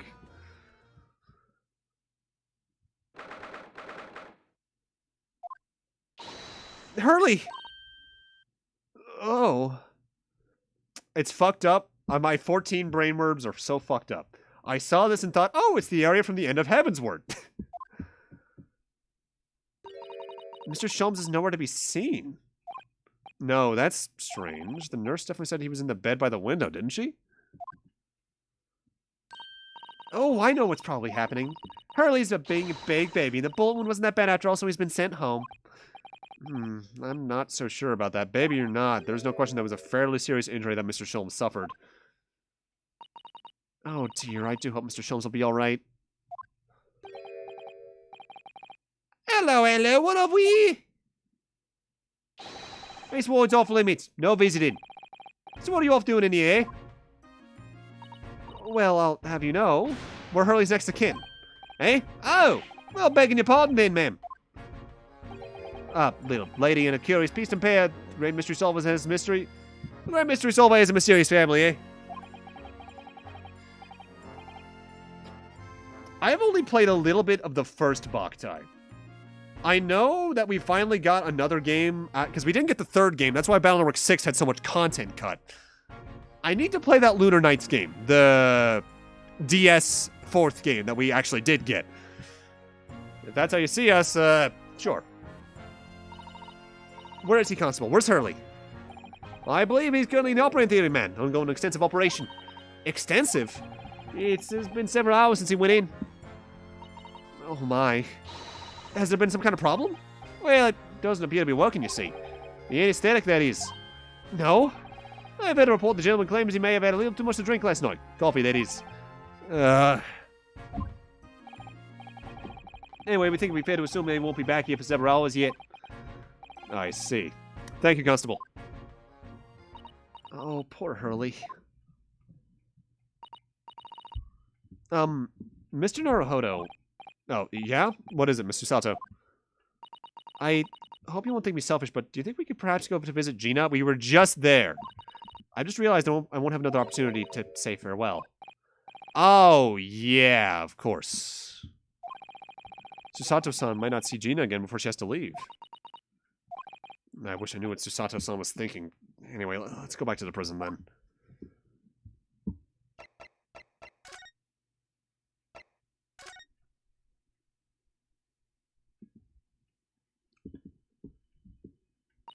Gina, I wonder if you might hear me out. There's something I'd like to say.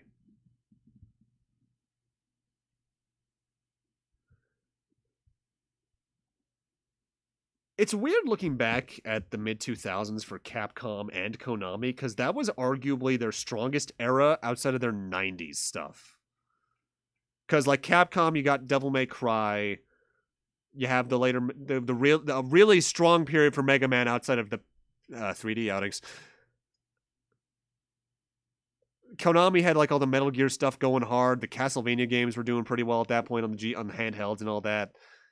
And then 2010 hit, and things took a dive. Because 7th Gen was them trying to appeal entirely to Western aesthetics, and it fucked them in that era for a while. Only now when they started being themselves again, like the past, I'd say from maybe 2014 on, have they been really finding their roots again. Even then, some of them not so much. I'm looking at you, Konami. I'm looking at you real hard right now. Oh, man, that was fucked up. What? I'm sorry to say that I must reluctantly bid you farewell. Farewell? Tomorrow I must begin my journey back home to Japan. I fear we may never meet again. Oh, right. That's right, they also gave us fucking Beautiful Joe. That had a weird anime that I think aired for a few episodes on, like, 4Kids. I think the main reason we haven't seen one of that in a while is because they dissolved Clover. As well as Flagship into just main Capcom studios. It's like the specialty teams all branched off, and Kamiya left with his people and went to form Platinum. I think most of the Flagship people that made, like, the Zelda games and stuff are still there, right? I've had the pleasure of meeting so many lovely people here in London. I have so many wonderful memories. And yet, as things stand now, it'll be a glum parting indeed. Poor Iris is so miserable. Susie. Well, that ain't my business. Both Iris and Mr. Naruhodo believe you to be innocent, Gina. They put their faith in you. But somehow you can't find it in your heart to put your faith in them. Yeah, that's right, I can't. What of it? It grieves me greatly to have to say goodbye to my friends when they're so clearly unhappy. Because of you. She rolls up her sleeves, so you better get them permission or I'm gonna have to slug ya. What? It's my fault. Yes, so I have one final request, Gina, before our paths never cross again. Right here and now, I want you to show both of them that you don't deserve the faith they invested in you. Only by doing that will you truly be as alone as you claim to be. What are you talking about? What do you expect me to do,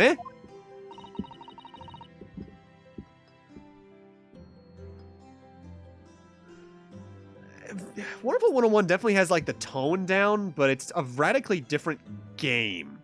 Because it's Pikmin, basically, with Devil May Cry ideas.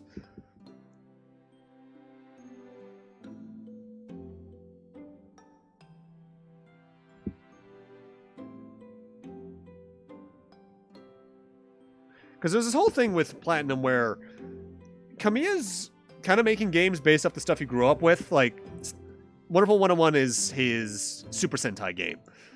That one project they only showed a trailer for that included a giant kaiju and a giant guy is clearly his Ultraman. And I think he had a Kamen Rider-esque thing somewhere in there that I can't quite remember the name of. I don't think it was Vanquish. That was still under Capcom. Or was that Sega? No, that was definitely Sega. Because that was published around the same time as Bayonetta 1. Shit, what was the Platinum game that was basically his Kamen Rider? I can't remember. You told us that everyone lies. So prove it by admitting one of your own untruths. What about what you said before, Ginny?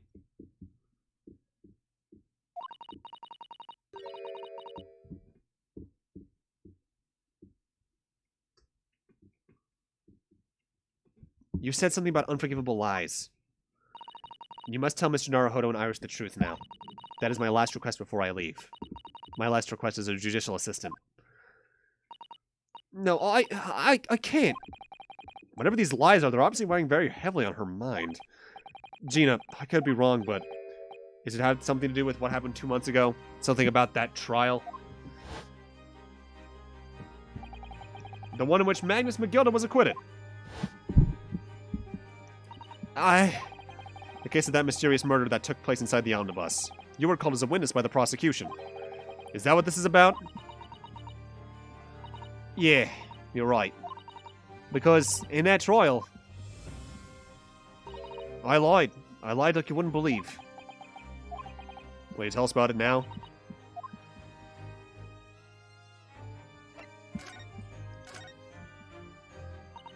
Like you said, it all happened 2 months ago.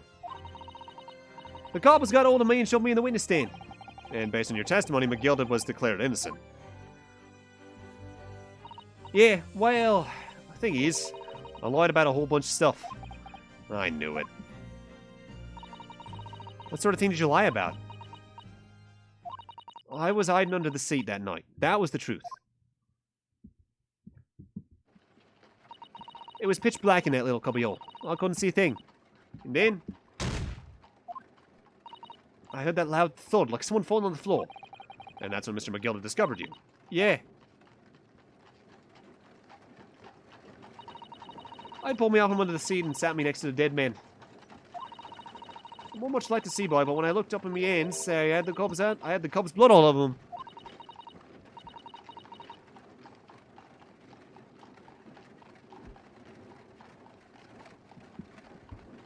I was so scared I couldn't even speak.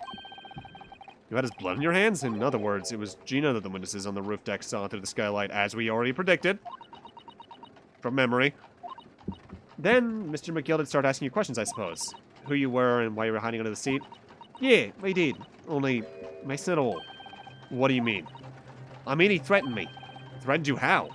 He made me swear about what I'd seen and what I'd heard. And about what he was going to do after the gob was found dead. He made me swear I wouldn't tell no one about any of it. If I did that, he said he'd let me scarp her before the coppers showed up.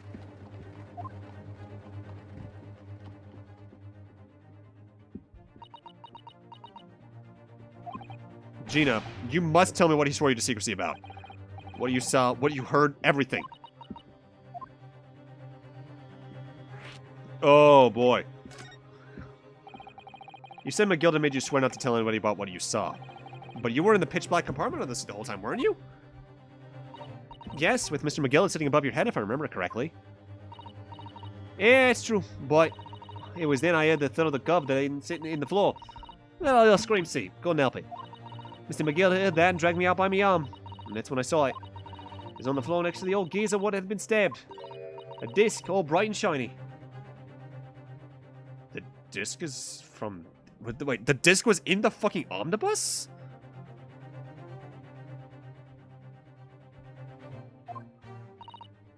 A disc? Do you mean...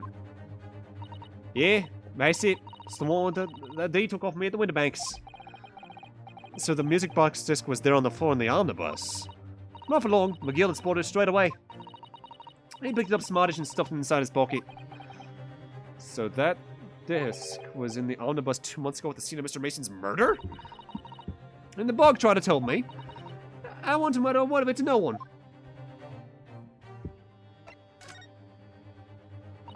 Because it was so dark under that seat in the cab, I was straining my ears the whole time. After a while, I heard the door and footsteps inside the cabin. Presumably that was McGilda getting on board. Nah, not only him. He fucking got on with thrice-fired Mason, didn't he? Oh! Because I could definitely make out the footsteps of two people. In that case, it would seem likely that it was Mr. McGilda and the victim. Mr. Thrice-fired Mason. In his testimony during the trial, McGilda claimed he slept during the carriage ride.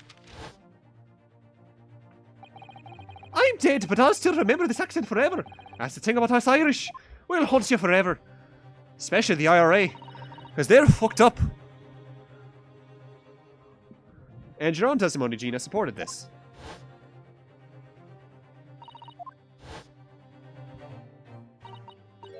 Yeah, that wasn't exactly true. Neither of them were asleep. I could hear him talking the whole time, in low voices. What? What were they talking about? Sorry, I didn't know. Sound of the horses and the wheels too loud. That still tells us something. Mr. McGilda and the victim knew each other. So McGilda was lying as I suspected.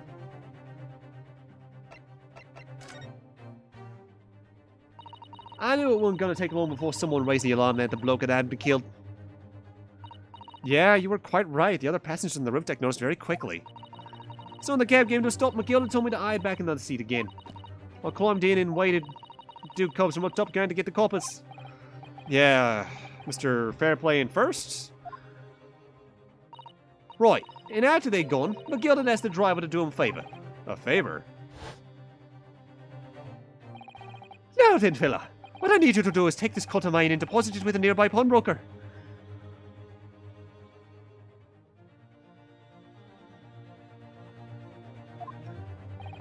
And for your troubles, let's see now. Aye, I'll give you 10 guineas. Oh.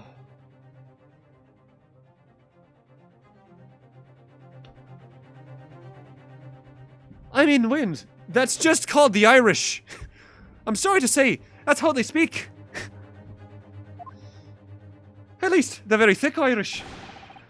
Here, what's our tea gamer? Call me Kevin. Nonetheless, dahi to Nogla. That's just how they speak, Wind. A nearby pawnbroker, you mean on Baker Street? Yep, you got it. It was Winterbanks. I caught you snapped up the money and ran off to pop this cut as fast as he could. So there was no one left in the carriage. McGill opened the box under the seats. And let me get out of there. But not without conditions. I see.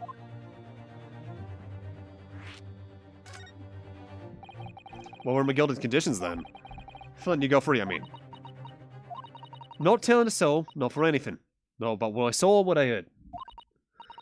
And there was something else as well. There's more? Yeah, this is the most important thing, he said. Oh, I love that art style. I'm after sending the coachman on a little errand for me, with some small change in his hand. That's why he Had extra. Or is it? Now then, did you hear what I asked of him? Did you see anything at all? You asked him to go pop your weasel, right? Aye. The fiend's taking me overcoat to deposit with the pawnbroker hereabouts. I want you lass to take the redemption ticket for it. Do you understand?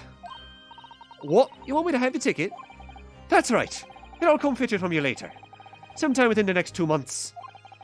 You're to hang on to it until then. Is that clear? And whatever you do, don't lose it. Alright then. And in case I might happen to be delayed at all, you have to go to the pawn shop, Winterbanks, so it is, and to extend a loan for about 4 to 2 months is up. If you forget, the article will be forfeited and any old fiend could come along and buy it. But I ain't got that kind of brace.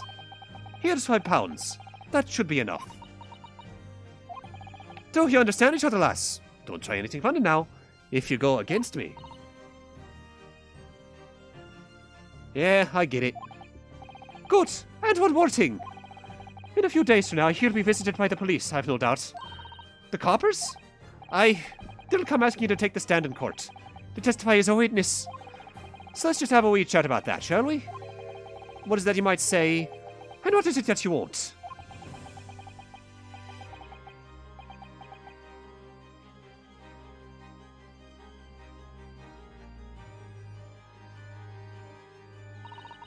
After he'd gone over it all, I piked it.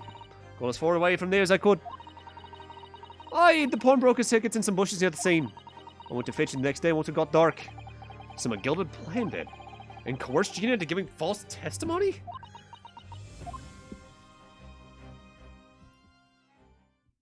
Well, shut. I bet you're ready to string me up, eh? I lied in that big old courtroom. I told some corkers. The thing is, he said he would make it so we couldn't live in the East End no more. That's what he threatened me with. What a wicked man. He knew everything what went on in Beck's Lubs. We knew we had no one to look after us, and we was all just looking out for each other. Getting by together. So you mean Mr. McGill would have... In an heartbeat, I would have had a lot of us chased out of there if you wanted. If not worse. And then we could have... And then where could we have gone, eh? Nowhere, that's where. So, I didn't have no choice. Thank you, Gina, for telling us everything. But, I'm for it now, eh? Go on, admit it. You must be livid.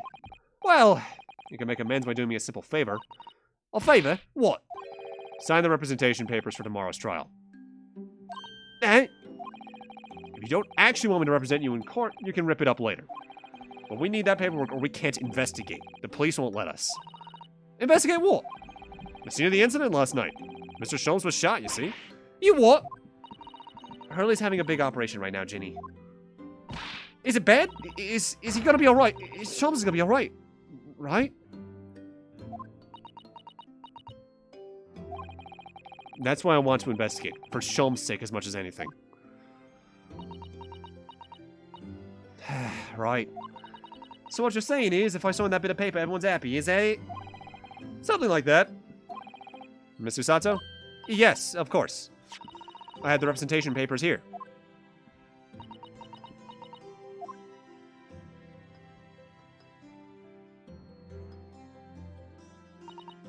I don't need no one to stick up for me, though. No lawyer or nothing. How about a friend instead of a lawyer? Hmm? Poor Ginny. She seems so lonely. Well, at least this should mean we can investigate the scene of the Windibanks now. I can't tell what my favorite song in the game is. This one's at least top 3 at the moment. Yeah, and perhaps we can come back to visit Ginny when we're done there.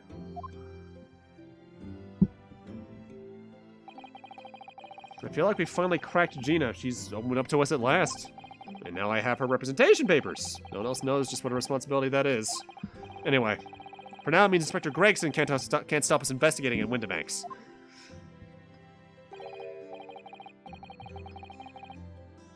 Let the hydration flow. Thank you, Volt.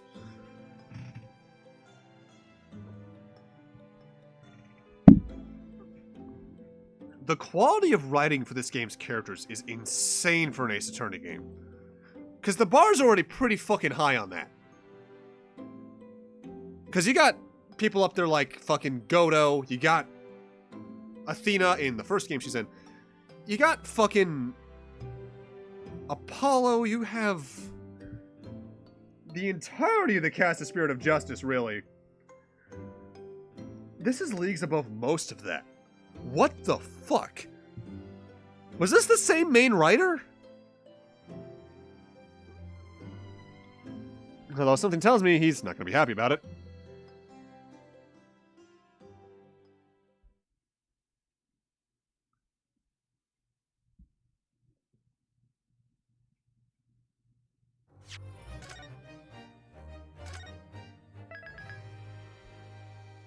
Your favorite song is one from the second game. Shu Takumi. At present, that means nothing to me. Here we are again at the scene of the crime. Now to thrust these representation papers in Gray's face. Oh god, I think I had a seizure for a second there. What the fuck? These representation papers in Gregson's face and see what he makes of them. Hello again, Inspector. Do you have a minute, please? What is it now? Should go home and get some rest. Here you are, Gregsy. Here are the representation papers. Oh, your ladyship! Wow! I don't believe it. How the devil did you get that stubborn little ragabash to sign that? I salute you. That is good work, that is. I can see you've been very busy here as well. How about some tea? It's a special blend designed to relieve fatigue.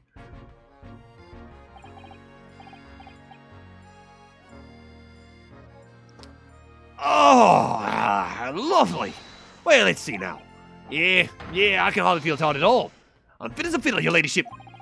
Would it be alright if we investigate the scene of the crime then? Do as you please. You know what happened. Go through that door behind the counter. Yes, the storeroom. That's where I discovered Mr. Winterbank and Gina.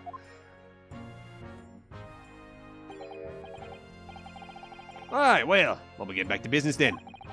Will you be investigating the storeroom as well, Inspector?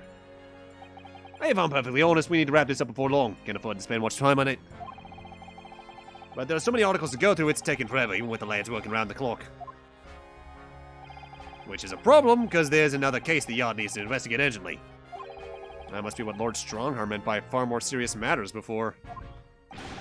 So what I'm saying is, don't get under my feet, sunshine.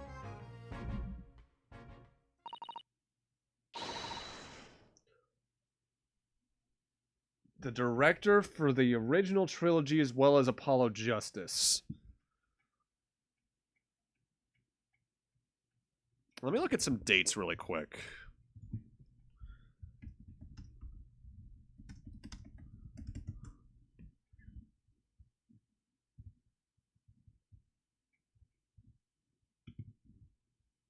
All right.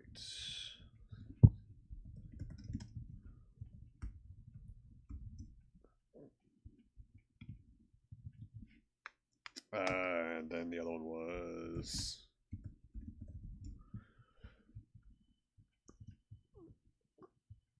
Because let's see. Dual Destinies was released in 2013.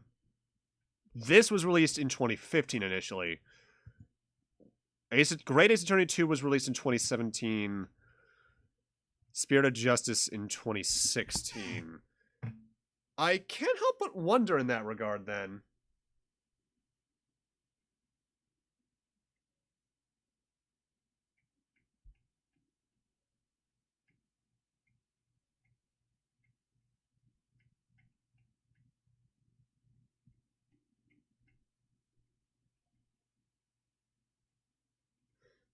Oh, that makes him also the fucking ghost trick. I have to fucking play that. I've seen so many fucking funny images from that.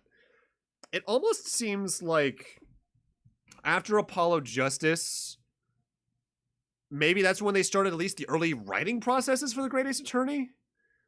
And they let the other guy take care of the other two 3DS games. And that would explain why, in some regards, Dual Destinies felt kind of weird because it was a different main writer. And he just, that person just got better for Spirit of Justice. That would explain a lot, honestly.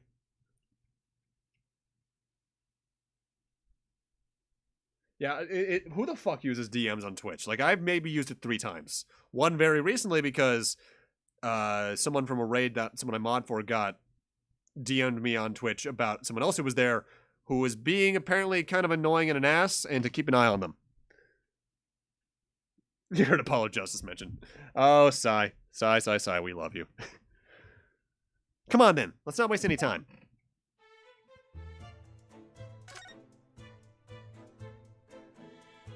Let's investigate this, at least. Actually, wait. Any investigation I do now would be kind of slow. You know what? Let's just save and end off here.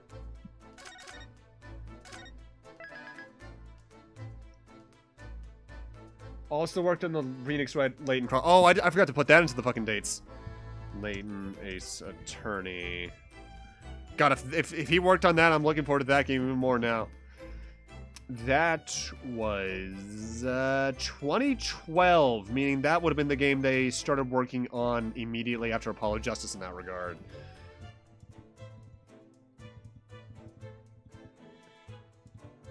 Yeah, holy shit, they would have probably split development. Just gone into 2 development teams, kind of like they did for Sonic the Hedgehog back in the 90s. Huh. Well, I say back in the 90s, it was for Sonic 2, Sonic CD, Sonic 3, and then Sonic Spinball, and I think that was it for the Sega Technical Institute in terms of main Sonic games. But yeah, that is where we are going to have to end off for the night. Just want to thank y'all for coming over tonight. Cythera, Citrix, Wind, Volt, I know you're still in there somewhere, Kaito, and anyone else who's still working in our chat, and thanks for stopping by. Every review matters when you're this small of a streamer. I really need to come up with a better fucking outro at some point. Next stream is going to be Saturday night, where we're going to be doing the usual, and I might even do one on Sunday night, because I'm going to be home alone that night, because my parents are going to a family member's birthday party up in New Hampshire. And the ways I do that is, if you look at the date right now, currently, it is the 3rd. Next Wednesday is the 8th.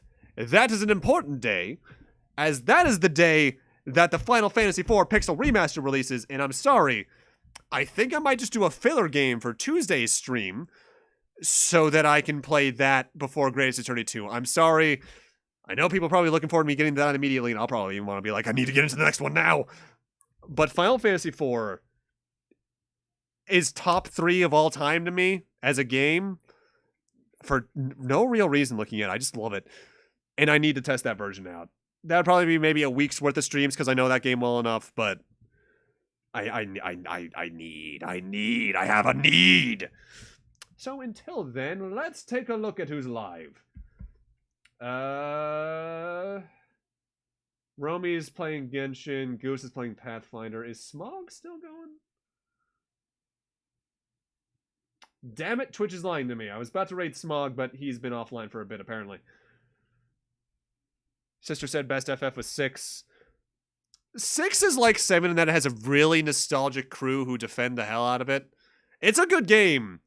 I'll be real, I think you played the better game. I like 7 much more than 6. My top 3 are 4, 9, and then 7.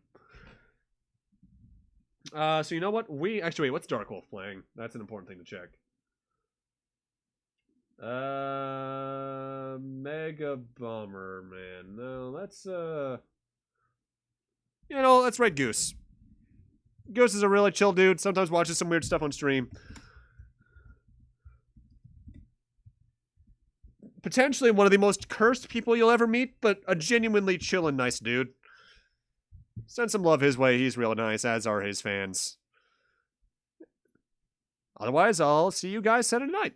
Have a great night, take care, and I'll see you guys then. Now to eat my spicy chips.